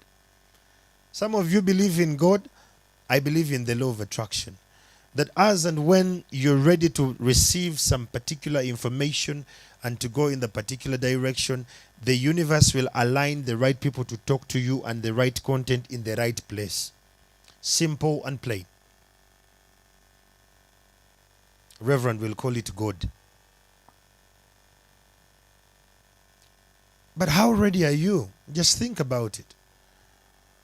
7 generations from today, why should those great-great-great-grandchildren say, one time we had a grandfather who sat down and thought about us? We all want to buy in Mbarara. I value relationships. I lost a friend of mine in Mbarara called Pole Pole. You remember Pole Pole? I came for the burial of Pole Pole and people were like, Pole Pole, who is this guy? But he would travel to Kampala and check on me. And I would travel to Mbarara, to Ntungam, to check on Pole Pole. Why? Relationships. So I want to look at your bank account right now. Just look at your bank account. In your mind, just take a journey into your bank account. Stay calm. I know it's a very tough journey. But let's just walk into your bank account. Look at the figures that are there versus the numbers of contacts you have in your phone. Temukorora. Take that journey. Just take that journey. The figures in your account today versus the contacts you have in your phone. And followers online. To those of you who are so obsessed with online followers. That's where the problem is. I just want us to have a honest conversation with our financial journey. Since morning, you guys didn't write how much money you've spent today. But you want financial freedom, financial liberation. And you have a liberation mentality as a country. Everything, Psalm 7 will come and fight. He came, he fought. He gave you the freedom. You're chilling. You say, you're not part of it. You're not. How many of you here listen to the budget when it's read? Kafoko, and a few here. Others are saying it is all the same. Sindio? It's not the same. These elders listen to what has a tax exemption in that financial year. It's what they are importing. You're buying. Is it the same? So I think we need to have a very brutal, honest conversation with where we come from. Some of us come from very humble backgrounds. Very humble backgrounds. My jaja is the late George Temanju. But I don't walk around Chiwatule saying my name. My jaja. No. That guy was the hardest guy I've ever met. He told me, Temuina be into one. Genda kora byamwe. My father told me from day one, he said, by the way, you people will be shocked. Have you thought about that? With all the wealth your father has, you know, when they grow old, in clergy, Reverend knows, the older someone grows, the more the church comes closer to him. Because the church wants part of that wealth. Today you cannot invite the bishop and the archbishop to come. But Herbert can call and they will come. You've never thought about it. You can't even summon a deacon to come on the birthday at your home. But the older you grow, the older the church comes closer to you because it has to get some of that wealth. And while he's sick on the sick bed, your father will shock you. Mama wawe mulalu. This building and this and this. This can support the church. There is this project of children. This one I've given it to this circle. It has helped a lot.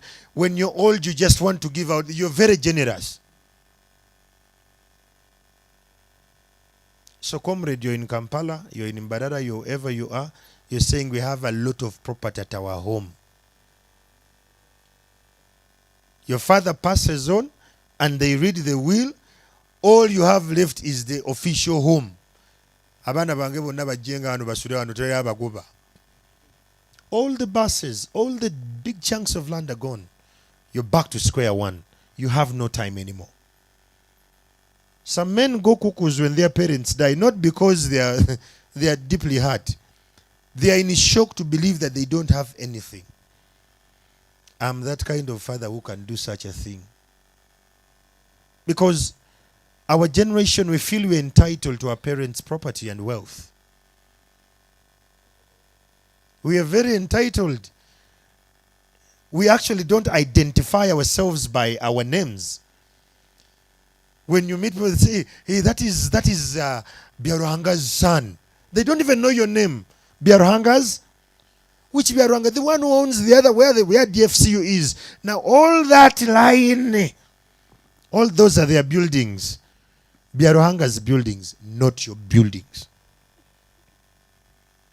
Can you wake up to the occasion and you start to see that? And you start to do some things. Someone asked why men are not in church.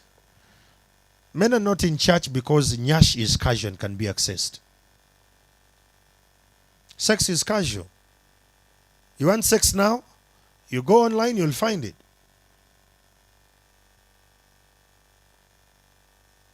The dress code in church, it's like you're in a chivuru. Women don't dress to come before God. They dress to come before Andrew. It's very disturbing. The alcohol we are taking as men. This is my 10th year without taking alcohol. 10th year. I won't tell you it was easy to leave it at once. No, it wasn't. But one night I came back home and my son then, very young, he waited for me. I came back, by then I was a brand ambassador of a whiskey called Jameson. So they would give me a vintage bottle. And if you are going to party with me, whether my boys or my girls, I buy for you your bottle. My bottle is my bottle. In one night, comrades, I would drink the whole bottle and drive back home. Somehow drunkards know their homes. They will never meander to any other face. They will go to their homes. I opened the door, and when he was crawling to me, he realized I was stumbling. He took 4 steps backwards. That was the end of my alcohol. 4 steps backwards. It hit me that this guy is shocked. This man is so steady to be stumbling. What's wrong? Up to today, 10 years. 10 years. 10 years. It's a decision you make. As a man, you live an intentional life. Your woman will love you. Your children will love you. When you die, they are looking for the next provider. And the men who are here, let me tell you, especially those in my generation, your wife will trust you that you loved her when you've died by 6 months. Should I break it down? When I die, now, my wife will cry for the good memories and all, but then she'll wait for fools to come with children. And she'll wait at church, no one is coming. She'll wait Herbert to read my will, there is no other woman there. We go for burial, I'm a Muganda man. So we do the very last reading after 3 months. When it's read, that's when she will know that, oh, Andrew had even buildings in Rashamire and he has actually left all that to me. That's when she will say, my husband dearly loved me. I am dead 6 months later. What does that entail? Open your mind. Provide for your home, but above all, provide for you. Guys, take time and enjoy your money. Yes, we will tell you to save here and there, but you can't save when you're dead. Take time and enjoy your money. Change your wardrobe every 6 months. We have brothers here wearing boxers that even have a little bit of a tear. And they say, Chakora. Hey, Chakora. Sure, Tanya Gendo Jirava. Vests, we don't change them. Socks, we don't. You have a shoe, the only thing you've been very consistent with to change is the sole. And every 3 months when Barnabas sees, he says, hey, okay. Like, yeah, okay. Now I have a new one. This one is rubber. They even tell you no brands of sole. You're doing all this for what? For who? Guys, learn to take care of yourselves. Love yourselves. Anyone who does not love himself cannot love other people. The reason why you're always quarreling with your wife at home and fighting, you have anger which you don't know how to explain. Every time you look at your wife, he says, babe, Chichi. Your tone is like, don't ask. But the person you're saying not to ask is designed to ask. But because you've not taken time to take care of yourself. We are in a generation that has massage and all. Don't go for those ones of poor people. You know, the massage of poor people, they do weird things in the massage parlors. You go to professional massage people. Let them press your body. I came to know of a company called Kunga. They come from Rwanda.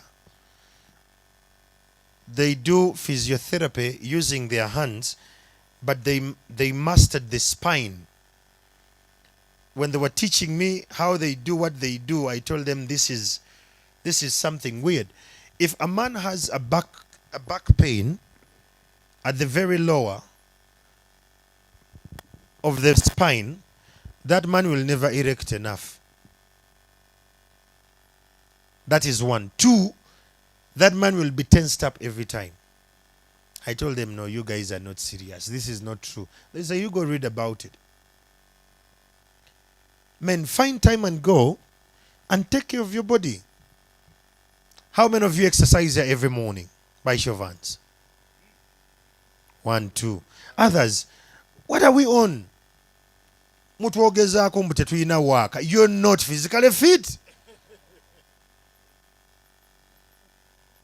You're not physically fit.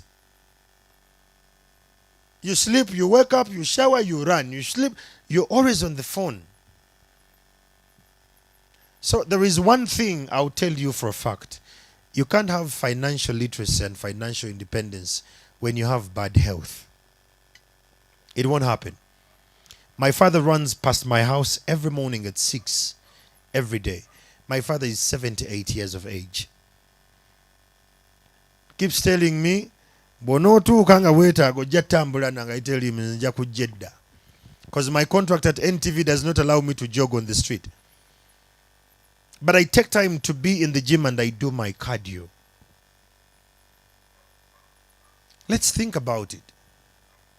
Yes, you want the money, but the discipline on your zip, does it correlate with your financial journey? Men, we are speaking. Don't mind about the Kafokos and Abat here. Just imagine how much money have you spent on women since the year began up to now. The return on investment, sweat.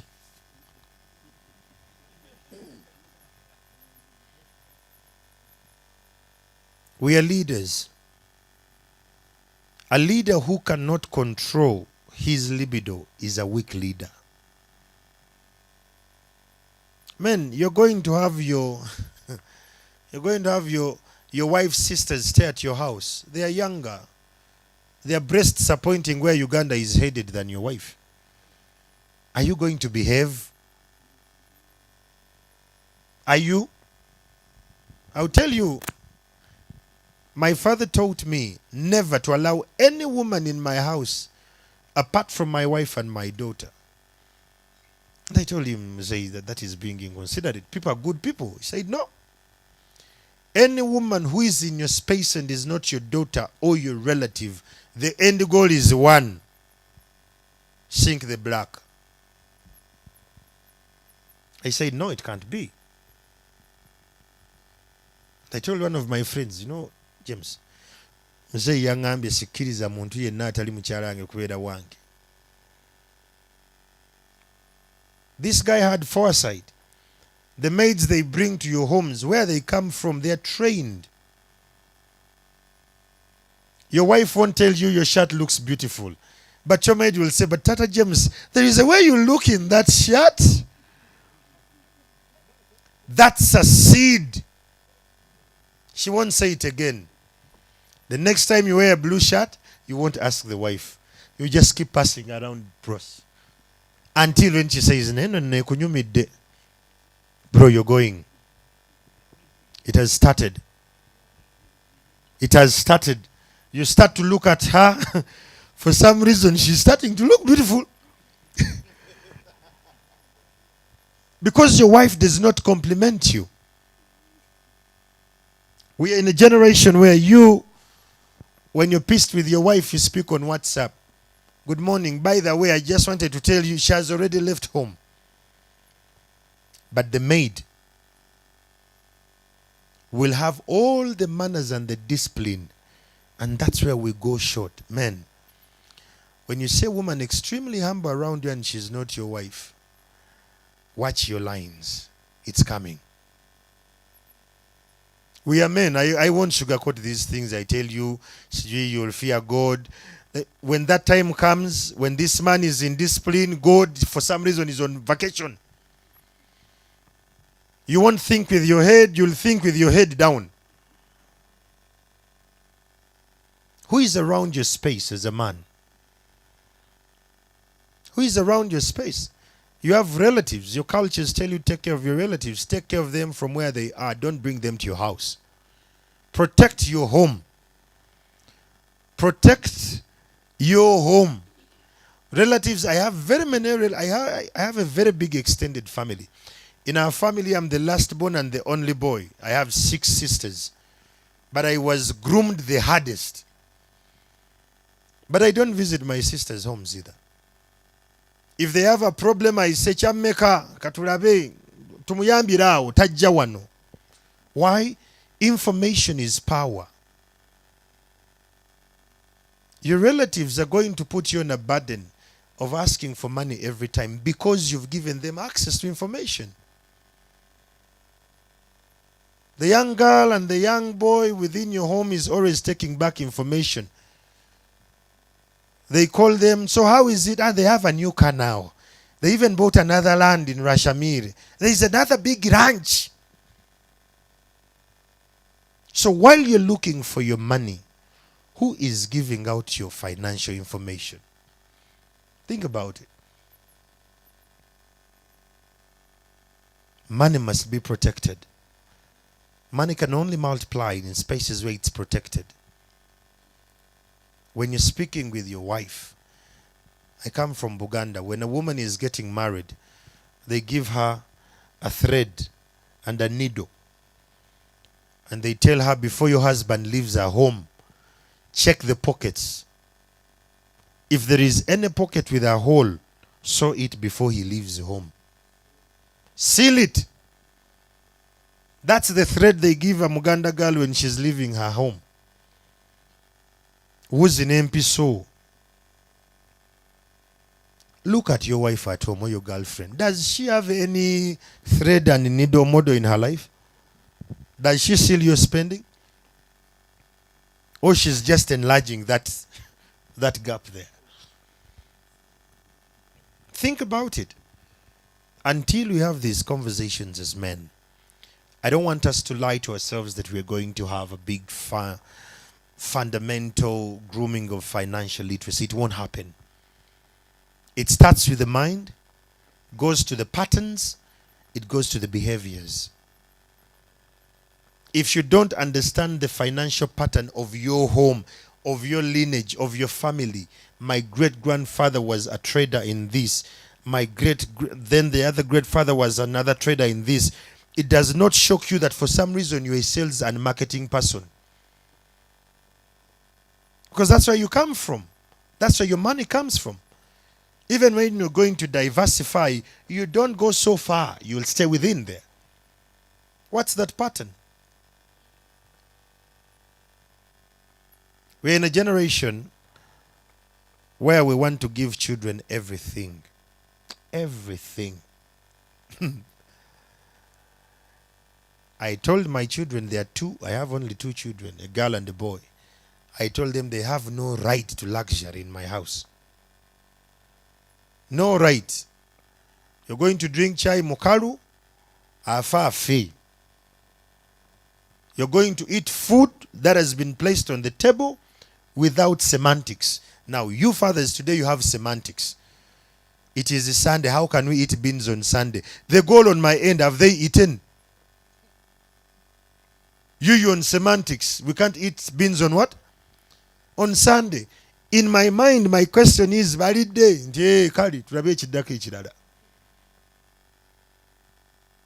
When you give every luxury to your children, you're breaking your legacy. Guys, I don't have any land title from my father. I remember one time I had a very big debt of 500 million. My father told me, "What did you use that money for?" I said, "Nyakuwulira." He told me, "You will pay." I said, "Yes, I will pay, but nyakuwulira." He said, "Fine, I'll wait." When I was getting married, they gave me a dowry of 30 cows. You people in the West are very, very unkind people. 30 cows.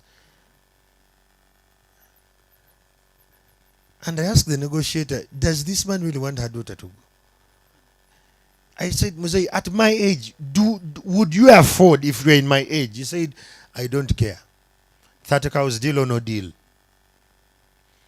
I told my father, he said, "Evo knows Malayo zisasura ngatugenda." But my father has cows, very many cows in Chagwe. Said, "Wonozi Malayo ngatukolachi?" I was very bitter. But when I was paying the 15th cow, I called him, I said, "Muzei nakasasa 15." Nangamba, "Omukazi uwo sinze gwagenda ozaalira." Today, fathers are picking from their own kraals to give out the cows. And we are shocked that we have the big divorce numbers today. Because there is no value attached. I didn't earn it. Anyway. If she goes, she goes. Let her go. There is no value attachment. So as a man, first of all, what is your rhythm with money? What's your relationship with money? What's your patterns? Some of you are born again, but your faith is very weak. I want to challenge every man who is here. If you don't have a Muslim friend, find a Muslim friend who is strong in business. Take that person as your case study. You learn money. Muslims, Catholics, we are very good at holding property. Protestants are business people. That's what I was taught by my judge. You want to have money? Better never sit down. You want to keep property? Make sure you tell a Catholic friend of yours. Every time you tell them, "I want to sell," say, "Atotunda." Protestants, they're business people. Bagalachi. Chigenda kola chiteji. Let's run that. Those are the religions. Take time and audit the religions you believe in. But of all those, who do you have that anchors your finances? Someone to hold your hand. Let me tell you, every young man who is here like me, you're not going to make money until you clip your wings before someone who has seen money. Simple and plain. Until you see someone who has done what? Who has seen money. Because you can only be built when you're allowed to be broken. Now, when you come and you're proud and you say, "You know, I've studied IT, you're speaking English, you know, I know where this is going," the old man will look at you and will know you're going to burn the money. Humble yourself. It's painful, but we have to. Anyone who does not have a mentor in business cannot sustain wealth. Don't look for money. Let's start to look for wealth. And I will tell you where wealth is: relationships. I don't know how much I can emphasize it. My personal pastor is in Palisa. He's called Walusimbi. Every month I drive my car to Palisa in the east. I've introduced my children to the people in the east. I go to Arua every quarter to meet a family which has embraced my family. Why? And my son keeps telling me, why? The first time we came with Mandela to Rashamiri, I was like, "Now we are not reaching." I said, this is the cost of my relationship with the people we are going to visit. Now you're going to do the math. Let me see, fuel. That is close to 600. Let me see. Accommodate. I will make a call. When you're in your 20s, the people who will help you around your 35s and 40s, you make them in the 20s. When you're in 30s, the ones who are going to stick with you in the 50s, you make them when you're 30. So who do you have in your circle?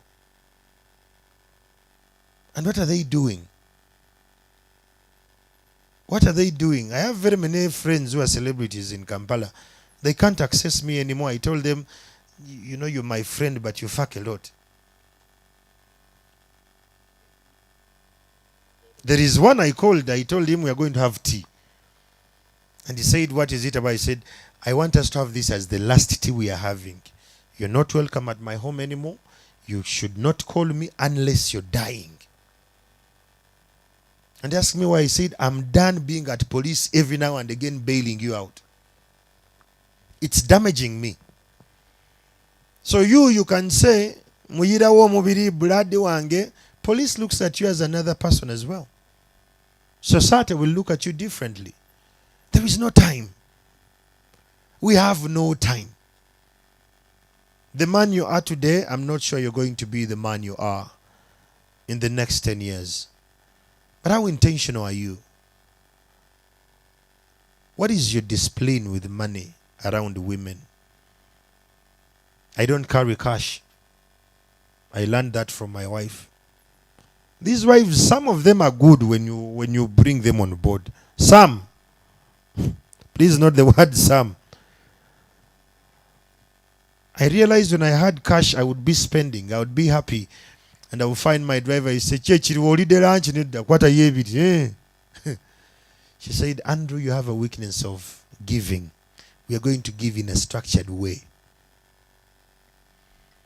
So you don't move with cash. I don't. It has helped me to have my financial discipline. I write what I've spent every day. And what am I earning every day? Sometimes I'm at work and I say today I'm not going to eat. Why? Because I learned from a Muslim friend that every Tuesday and Thursday it's very, very, very advisable to starve your body. Muslims fast every Tuesday and Thursday. They remind themselves that all this is vanity. How many of you fast unless they have announced in the church that there is fasting? Lent season is here. Your body needs to work on a different energy. Some of you have poor health. You drink sugar every morning. And yet you know that when you drink sugar, your sugar will block your insulin will turn into fat. Big belly. Do you realize as a man, you work better on an empty stomach up to 1 p.m.? Have you taken time to try it? Wake up in the morning, just take warm water with lemon. You'll start to feel hungry at 1 p.m. The elders, don't try it. You've passed that. But the young ones, try it. You'll be shocked how your mind is going to work. High performers. There is a model, and every time I mentioned it on X, some men would say like those things are not applicable. If you're a man and you want to actively achieve what you're going to achieve, starve your body from sex. It's called the sex retention model. It is used by high performers. Globally, the highest person who does it is President Putin. They ask him, what makes you think this? Said, I practice semen retention. Every time a man ejaculates, he becomes weak. You find a guy smiling every morning like, Churchill woman. They just don't even know. And you ask them around noon, what was the just where to leave? He doesn't even, his mind is totally off. Starve your body. And for them, those who are not informed, they run with it like they're superstar. And a wiki in Kubia Buna. Buna.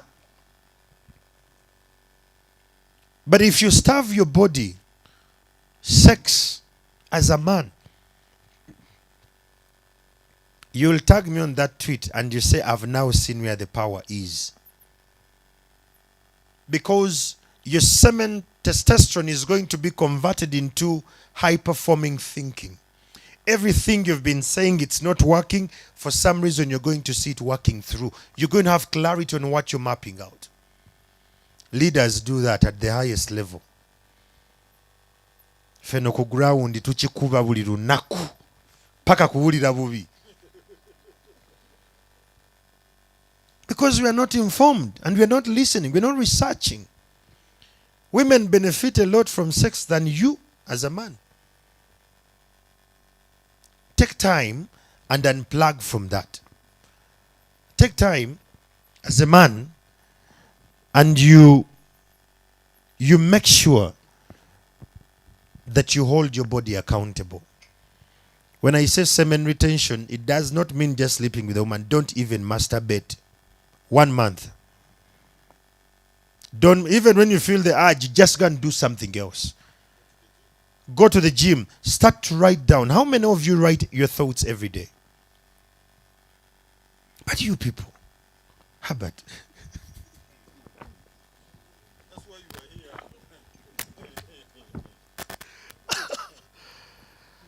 Guys, okay, now this is serious. Never sleep before you've wrote what your day was like. If I'm to ask someone randomly, can I have a microphone move around? We can use this. The moderator will help me. Let me ask the guy in the tie there. The guy in the tie there. Let's ask the guy in the tie there. What did you do on Monday at 11 a.m. this week?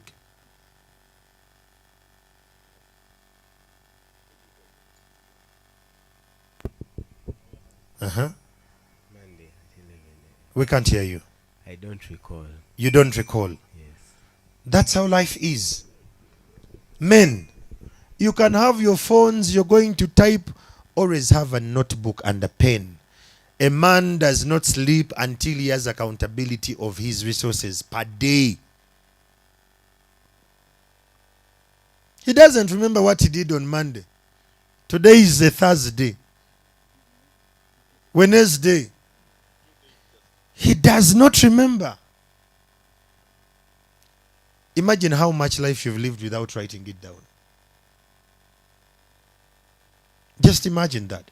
And I ask you that, do you know 7 generations before you and you don't know? You know why? Because they didn't write it anywhere, anyway.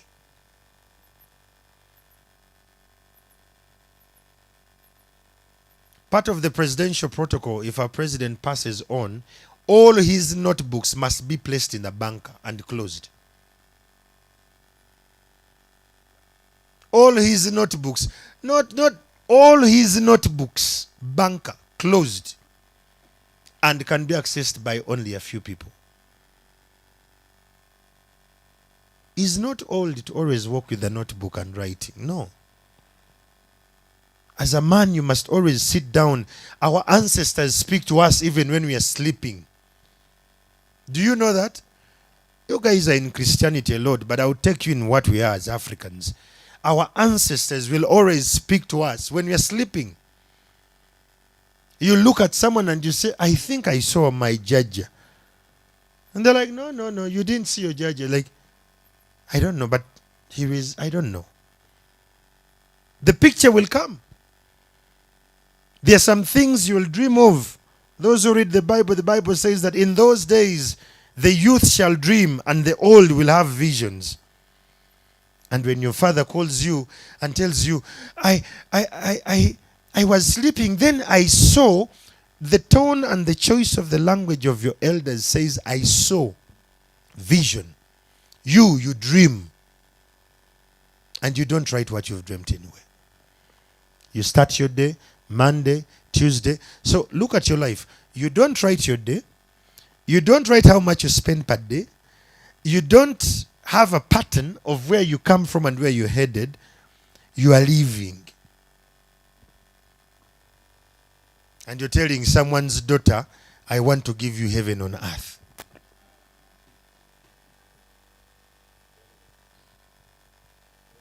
Just, let's be very Very allocat here, guys. You don't write, you don't track your finances, but you always want to look a cool guy.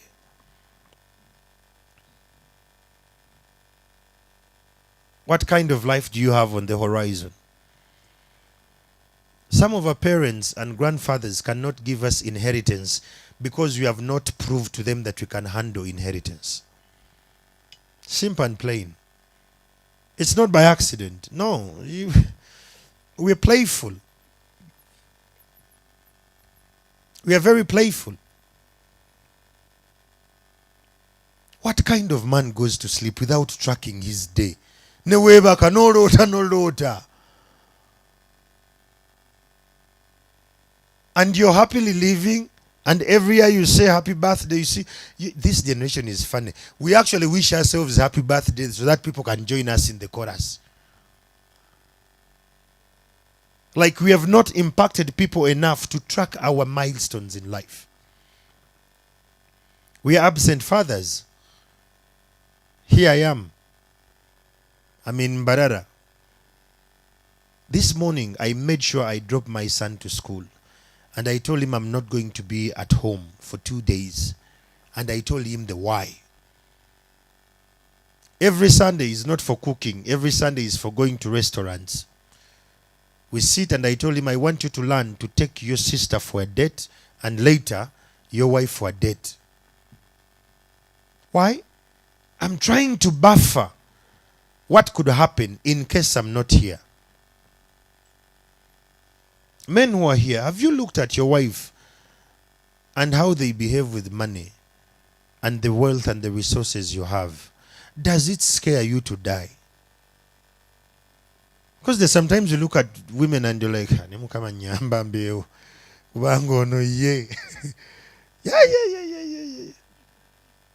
Every weekend there is a mukol at their home. They are either bathing or there is a bridal shower.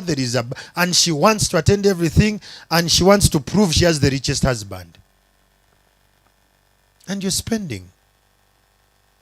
Men, the money you've not saved won't save you. Even when you call us for Harambe, the first question we ask, Odina Meka. Save your money. Learn to write your thoughts. And don't give access to anyone to that book. In my house, you touch my journal, heads are going to roll. You don't touch my journal. It's in my office. Do you have an office in your home? Or you're always on your bed? They are saying, I think we need a new one. How all your house is, an office, it's a table and a chair, simple and plain. Buy a plastic seat and a simple table, sit it in the corner of your bedroom. Write who you are. Write what you see. You can't track 7 generations from you, and they won't track 7 generations after you're gone. What was his beliefs? You guys are speaking English in your homes. Please speak your mother tongue in your homes. I will tell you this. The older you grow, the more you realize that wearing an African print makes you look cool.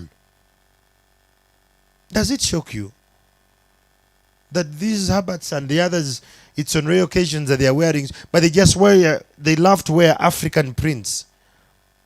Do you know why? The older you grow, the more you realize that English is a scam. It's a scam. So take time and write who you are. Where do you come from? I am from this generation. I'm the 3rd generation of this particular family. Have you taken time to make even your children recite where they come from? In my home, as a Muganda man, every morning after greeting me, you sing 1 stanza of Buganda anthem. They know. It's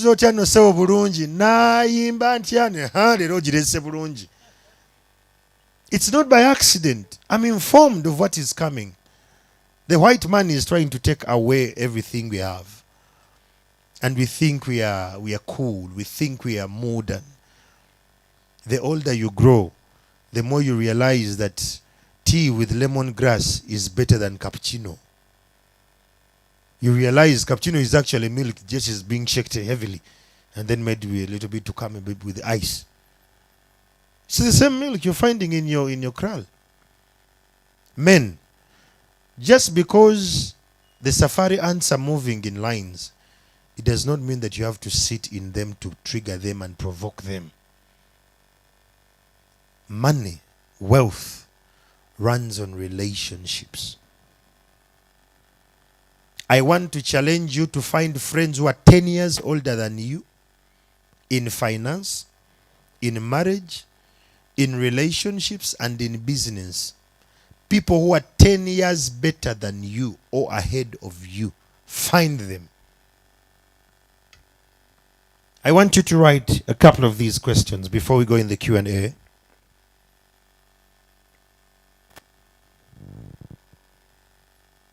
What is your money mantra? How do I call a mantra in Lunya Chitara and Lunyankore? Mantra. I'll give you a mantra so that you can find a mantra. The mantra of Mayweather is I'm a champion. That is his mantra, right? So every time he's going to fight, he reminds himself that he's a what? So whoever comes in his way must drop. That is his mantra. What is your financial mantra? What is yours? Mine is I'm a money magnet. I pull money. That's my mantra. That's what I believe in. I pull money. I attract money. In everything I do, I attract money. That's my mantra. Implying that every time I move from my house, I am going to attract money. Who am I meeting? Where am I meeting them? What is the return on investment? My resource here is time. What's the return on investment? I attract money. That's my mantra. What is your money mantra? Some of you have money mantras of saying sente zibuze. That is your money mantra. Sente zikozechi. And the money will actually run away. Zijavula, because your mantra is telling them to do what? That's your money mantra. Ate wali sente. Tewali sente. Tewali sente.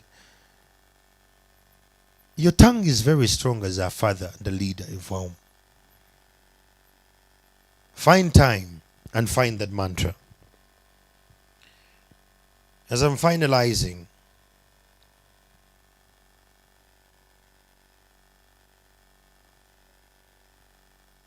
I want to ask you about your finance and your relationships. Your relationship with your parents, your relationships with your peers, your relationship of money, and your better half or your partner. What is your relationship like? Ask yourself that question. Do you have a financial conversation with your wife every end of your month? Every end of? Some of you buy food every day at home. I really wonder where you get the money from. Mutweku send. You buy food every day at home. How do you do that? You have a whole month to plan. Until we start to look at ourselves as a country, our lives and financial journeys won't change. A country has a budget that is red. A country has a strategy. A country has technocrats. And a country has an oversight team. If you're poor at money, allow your wife to be that. Simple and plain. If you can't, have those friends who are exposed to that kind of money for 10 years and above, that you're in position to be in the same rhythm. There is something called financial temperature, which hits us a lot as a generation. With financial temperature, let me have the microphone to this gentleman here. Sebo. Hey, it is you, I'm on. What is the biggest amount of money you'd ever want to have? And you say, with this, life is cool.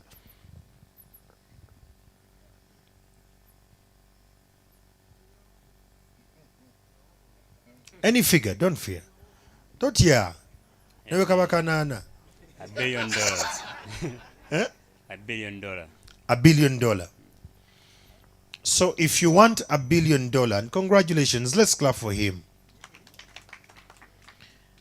If we give you $1 billion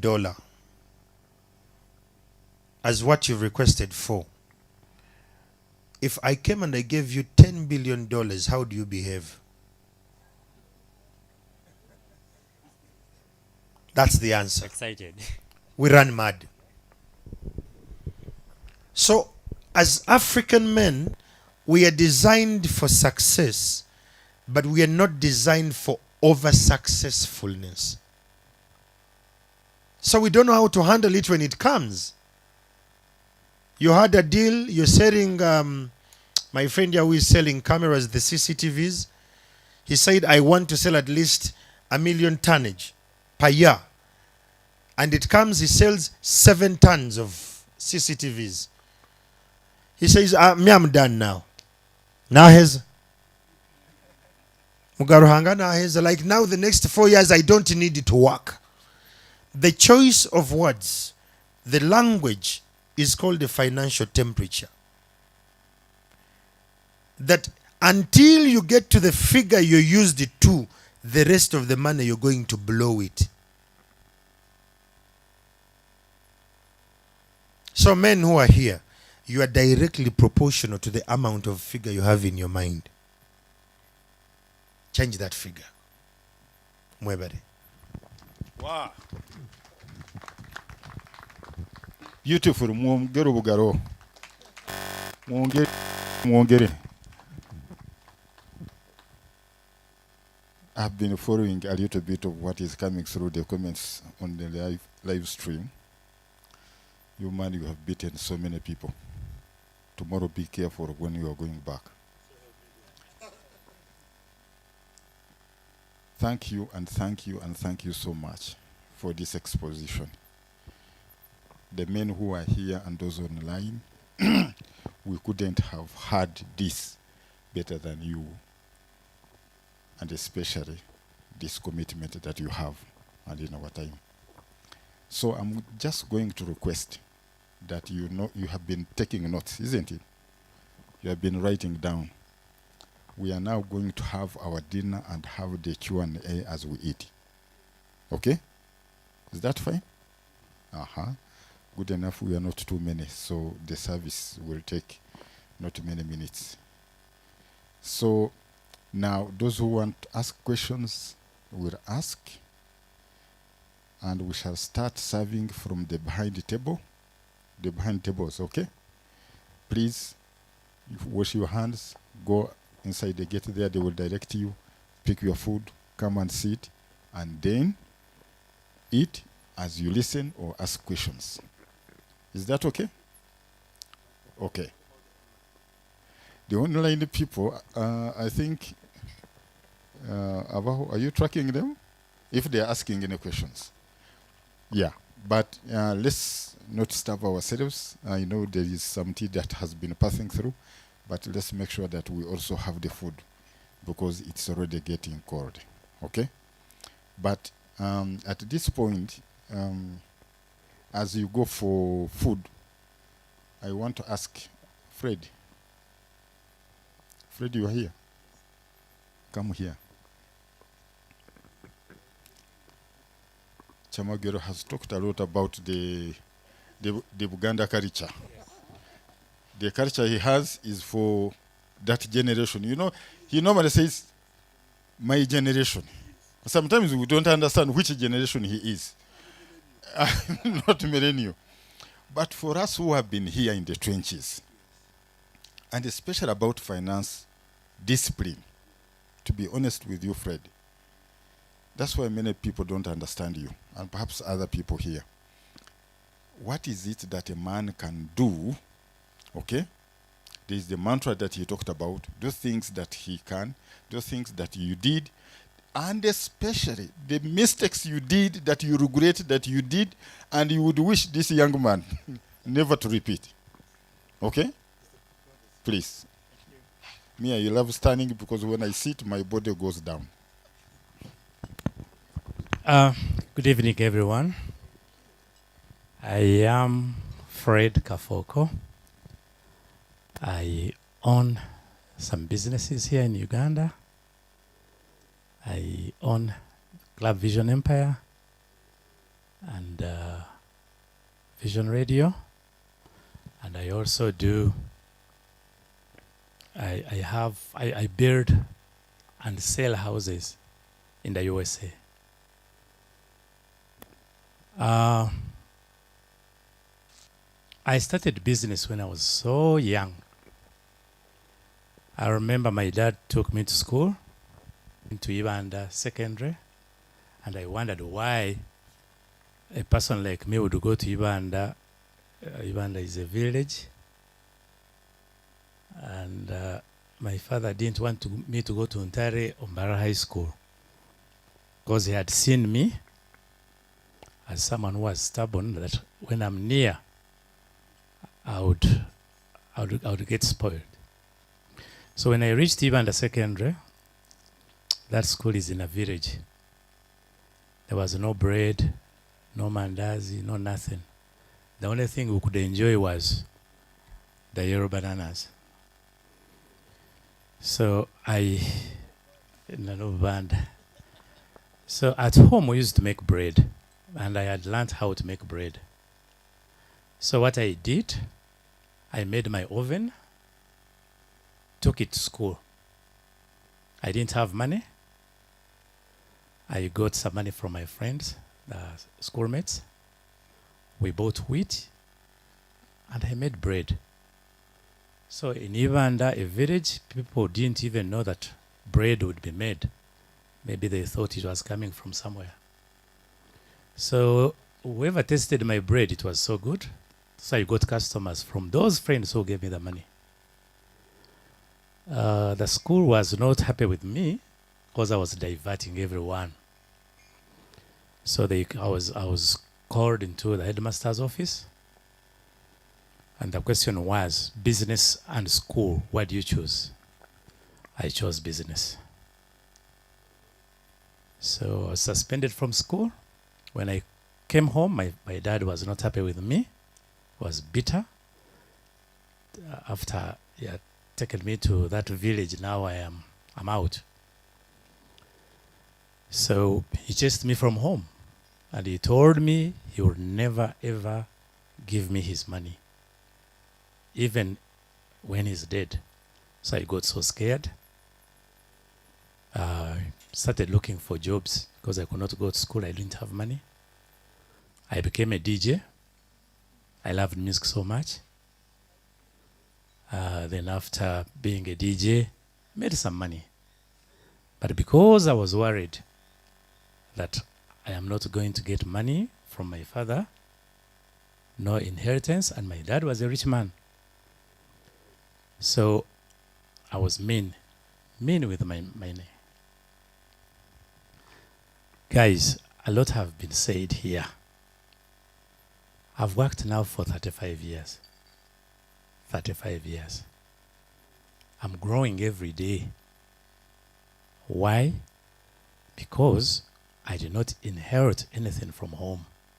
I got so scared that if I spend my money anyhow, I would be in problems. So being mean is another lesson you can learn from us. Don't just spend your money.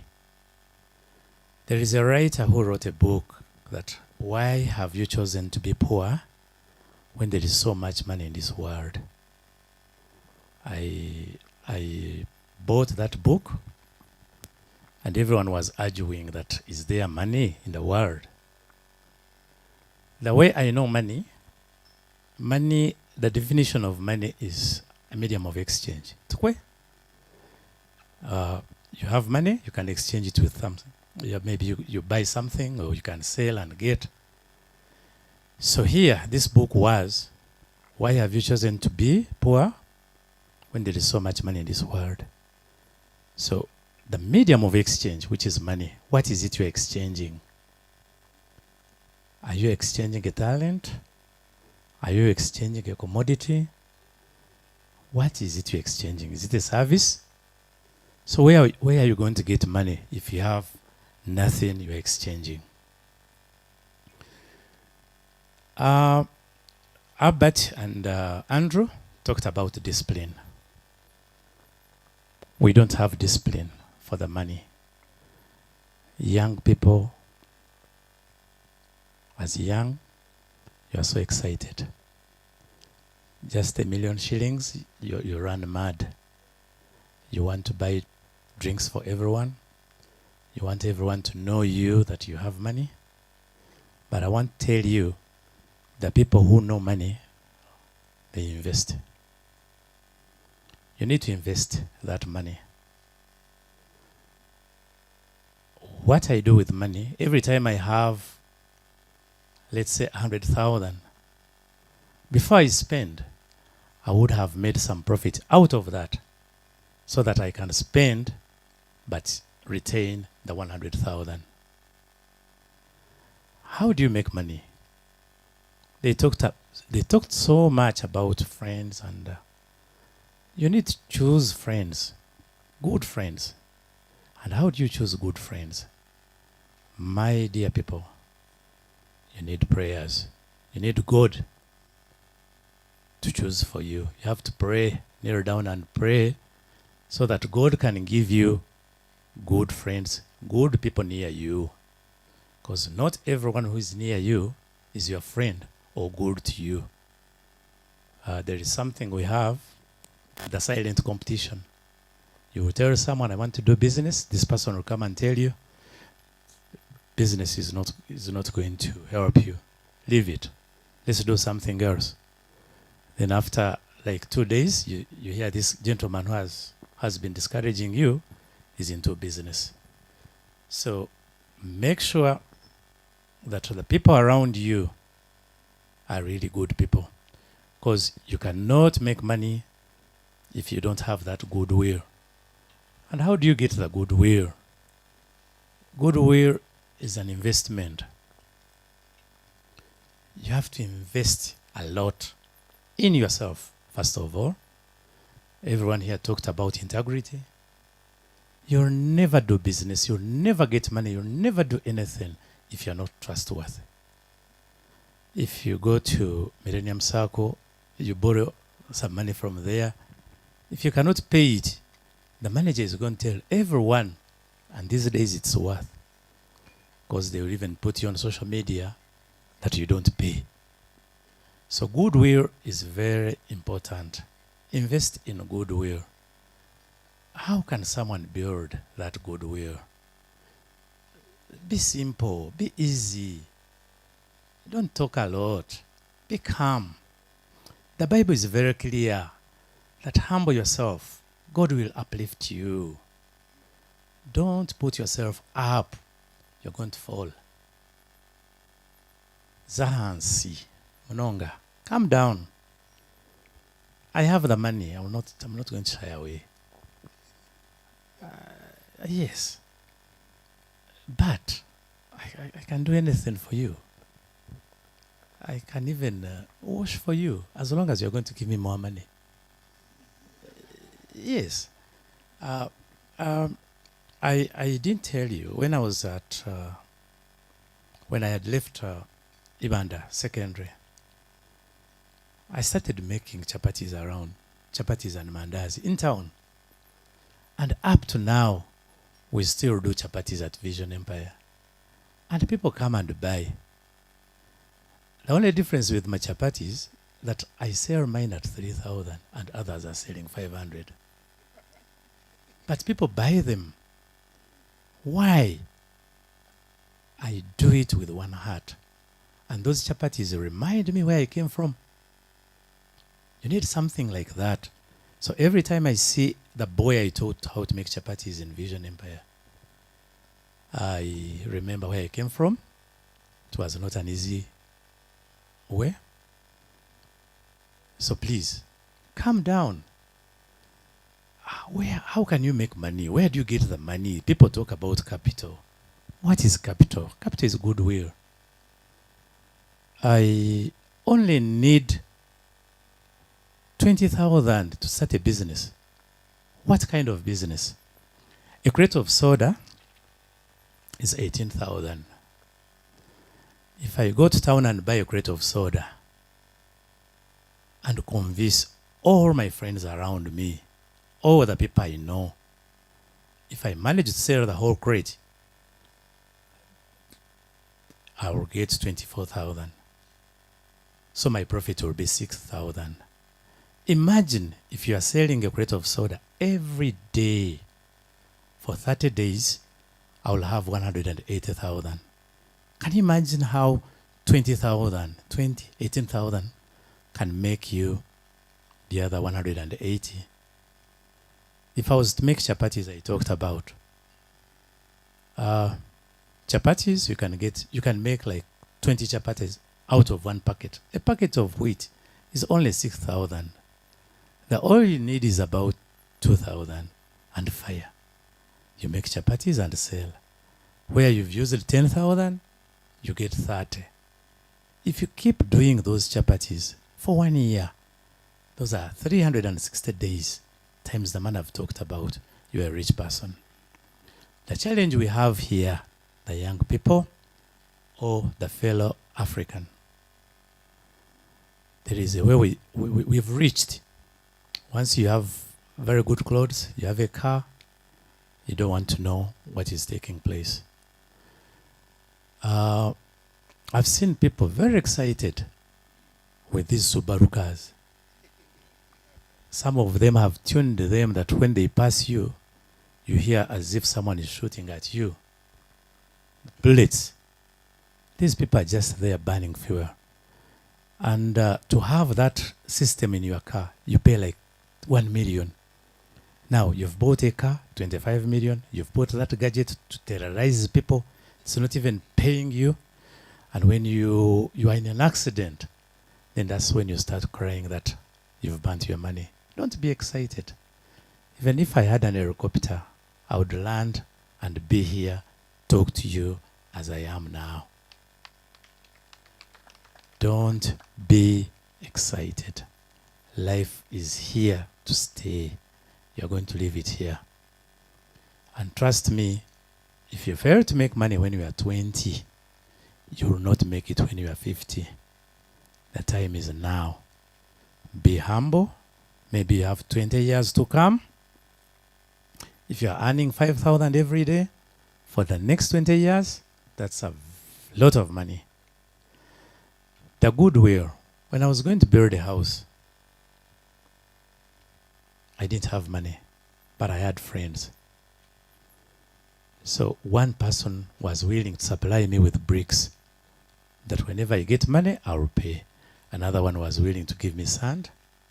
Then another one, the person I'd befriended, was willing to give me cement. He would give me like 10 bags of cement.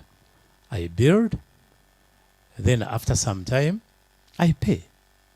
And even when I don't have money, I would pass by that shop and talk to this guy that I haven't gotten any money, but anytime I have it, I'll pay. And guys, when you are taking such things from people, don't commit yourself that I'm going to pay you on Saturday. No, you tell them, I'm going to pay you anytime I get money. Anytime can be a whole year. Anytime can be a week. Anytime can be today. But when you commit yourself and say, I'm paying on Saturday, I'll be on you. If you don't pay on Saturday, already. So please, if I come to you and take your things, I'll pay anytime when I get money. Now, in the USA where I live, I was taken to the US to be an investor. They're also looking for investors. You can't imagine. USA is looking for investors. If you have a good talent, like this guy who has won a gold, Chiprotich. They will take him and give him everything, the house and the papers. And the next day, the man will be a citizen of USA. Why? They want good people. So in the USA, if your integrity is zero, you will not manage. Because everything in the USA is not cash the way you do it in Uganda. You have a card, but you have a number, social security number, where they track you. You borrow money, you don't pay. You will never, ever borrow anything in the US. But here in Uganda, I'll come to your circle, Millennium Circle, take your money, I don't pay. And the next day you go to another circle, borrow, no one tracks you, which is really not a good practice. Learn to pay whatever you've promised. I have a brother.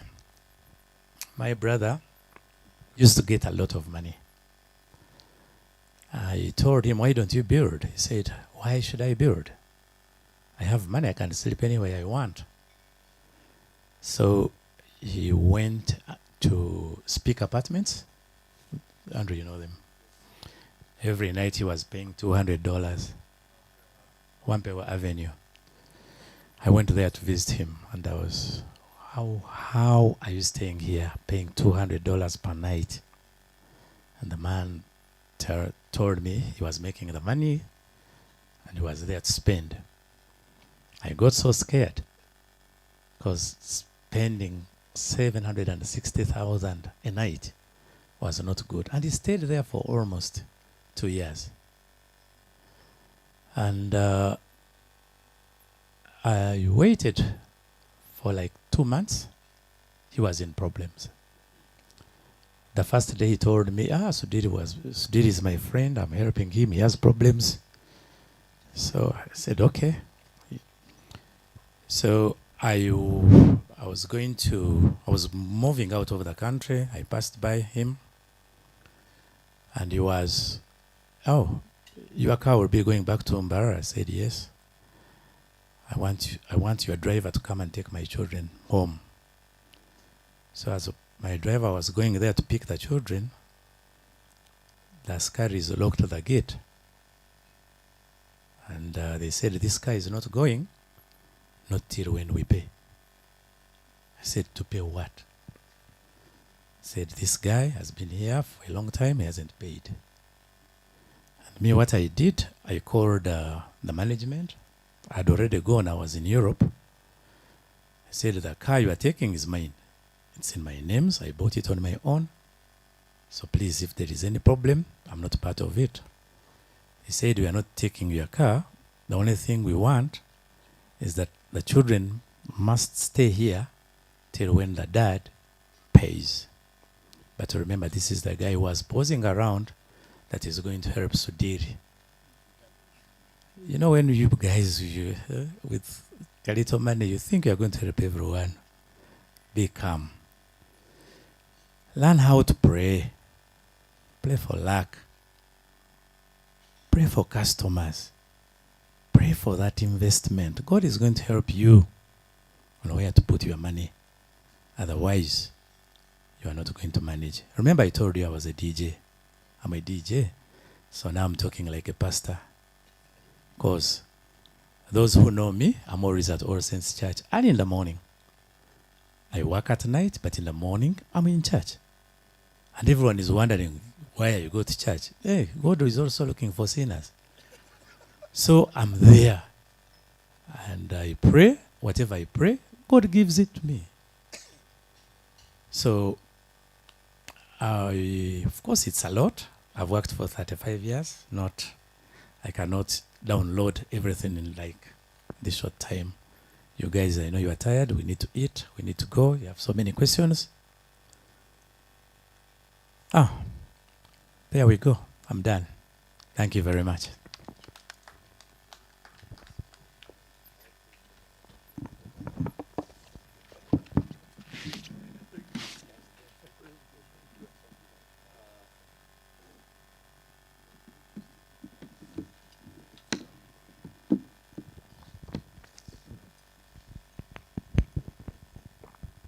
Thank you very much, Mr. Fred Kafoko, for your insights and also giving us an opportunity to know where you're coming from and where you're heading.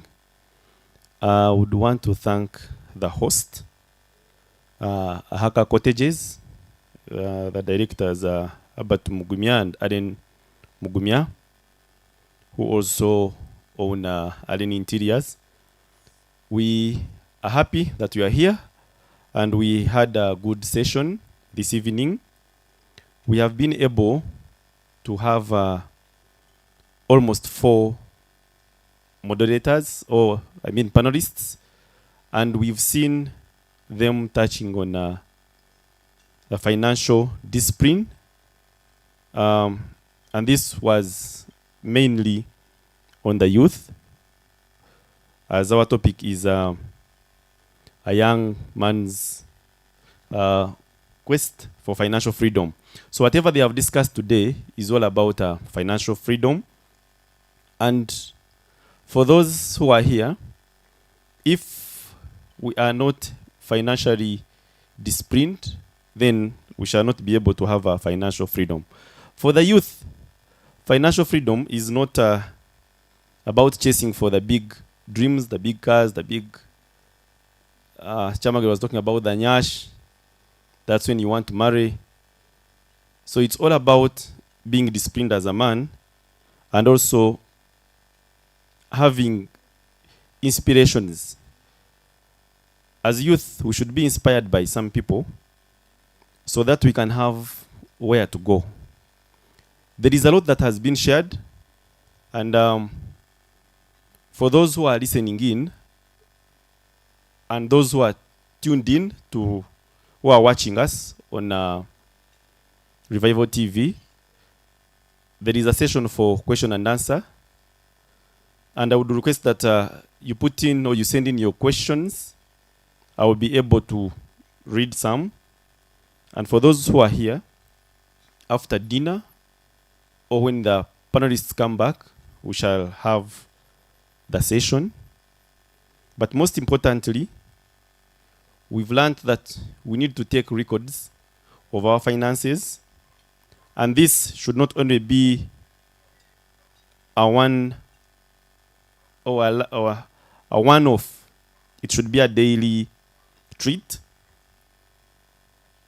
To give you a recap on what was taking place, the guest speaker, most especially, zeroed on financial discipline, and we got to know that most of the finances of the youth is taken by, actually he said almost 90%, it's taken on women. My fellow youth, I think you should not allow an election to give you a direction. So from now onwards, when you have an election, you better go and play football, or you jog around, or you read a novel, so that you can get off that bad scene. He also talked about, actually he quoted, and also Herbert quoted, 1 Timothy 6:10, the love for money is a root of all kinds of evil. So, but he didn't say that money is evil. So money is not evil. But the love for money. So you might make bad things to get money. You might do bloodshed. You might do robbing of people. By the way, also borrowing loans and you don't pay is also evil. But the money you took is not evil. So we have to love money, but the kind of way that we get money should be the right way. I also want to thank Mr. Fred. I'm happy he was a DJ. For us in high school, we would actually run away from school, you go to Vision to get a glance and also feel, you know, but the youth would go for music, but I'm a witness that Fred goes to church at All Saints Church. And I think he is also part of most of the projects that are in the church. He's one, actually, he's a pillar. So this also gives us a refreshment or a way of thinking that even us, we can get there. Even the kind of job that you're doing, go and pray. You will be a better person. Already, there are things that are coming, or some people already are sending in. Okay, these are messages.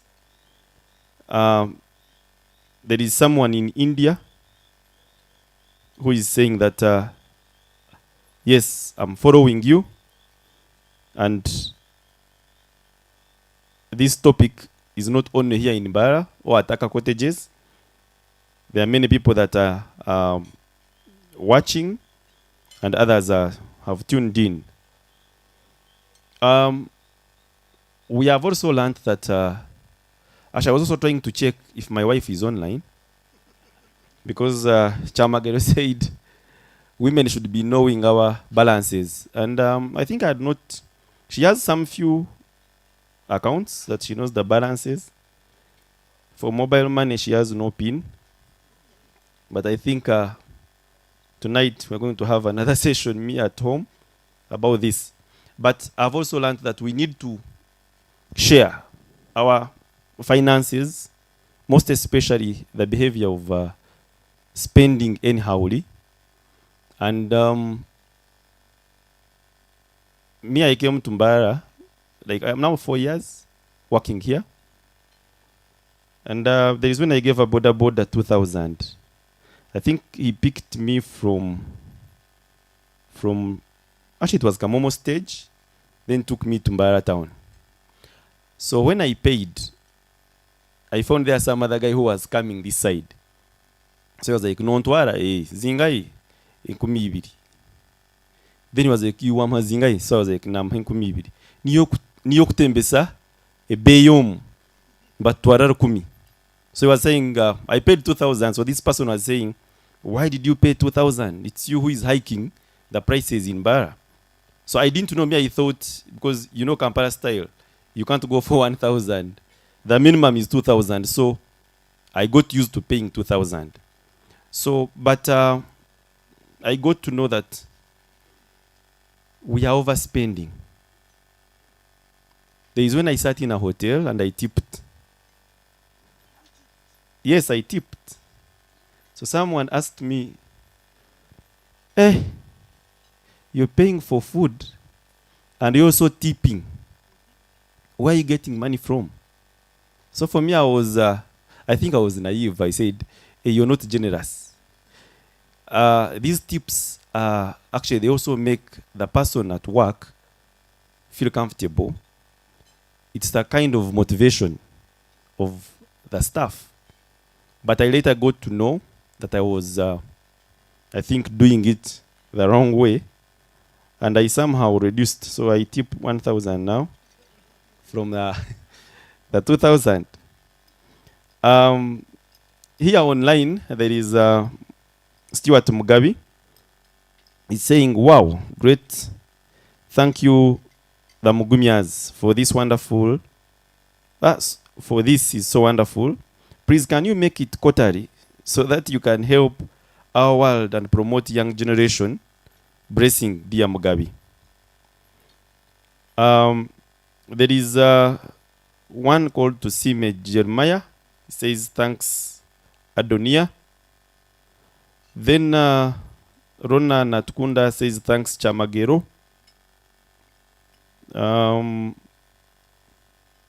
There is Areta Timothy. He's saying, this is amazing. I thank you for the digital power I thought I would miss. There is someone asking, so for the technical team, guys, is this program on Revival Radio? That's Yona. So you give me the answer so that before I leave, I answer. Then there is Desire. Desire says, my money is for I and my wife. Dad says always. Then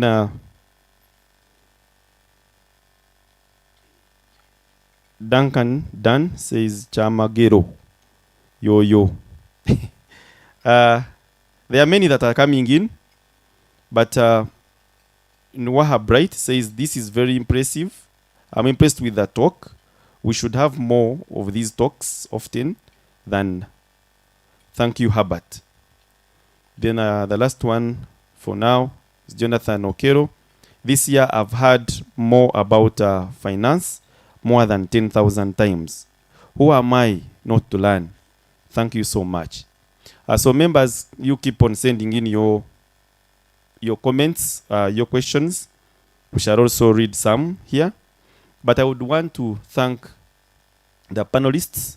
And I believe for you who are having dinner, don't have dinner and your questions also evaporate. We want to ask these guys. And then we also get answers.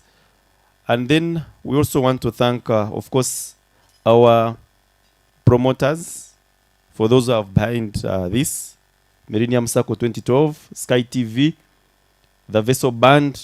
We also have Only Believe Events. Omuntu Wawansi, I think, is of Chamagero. Then we have Revival TV, Allen Interiors, and Kode People's Circle. And of course, the host, Ahaka Cottages. I don't know whether you are all back, so that we give chance to those who would have some questions, and then we proceed with this. But as we continue, we would want to know also, I also want to know your feel of financial discipline, as it has been brought up, most especially the youth who want to have financial independence. This is not something that actually it is a big topic, but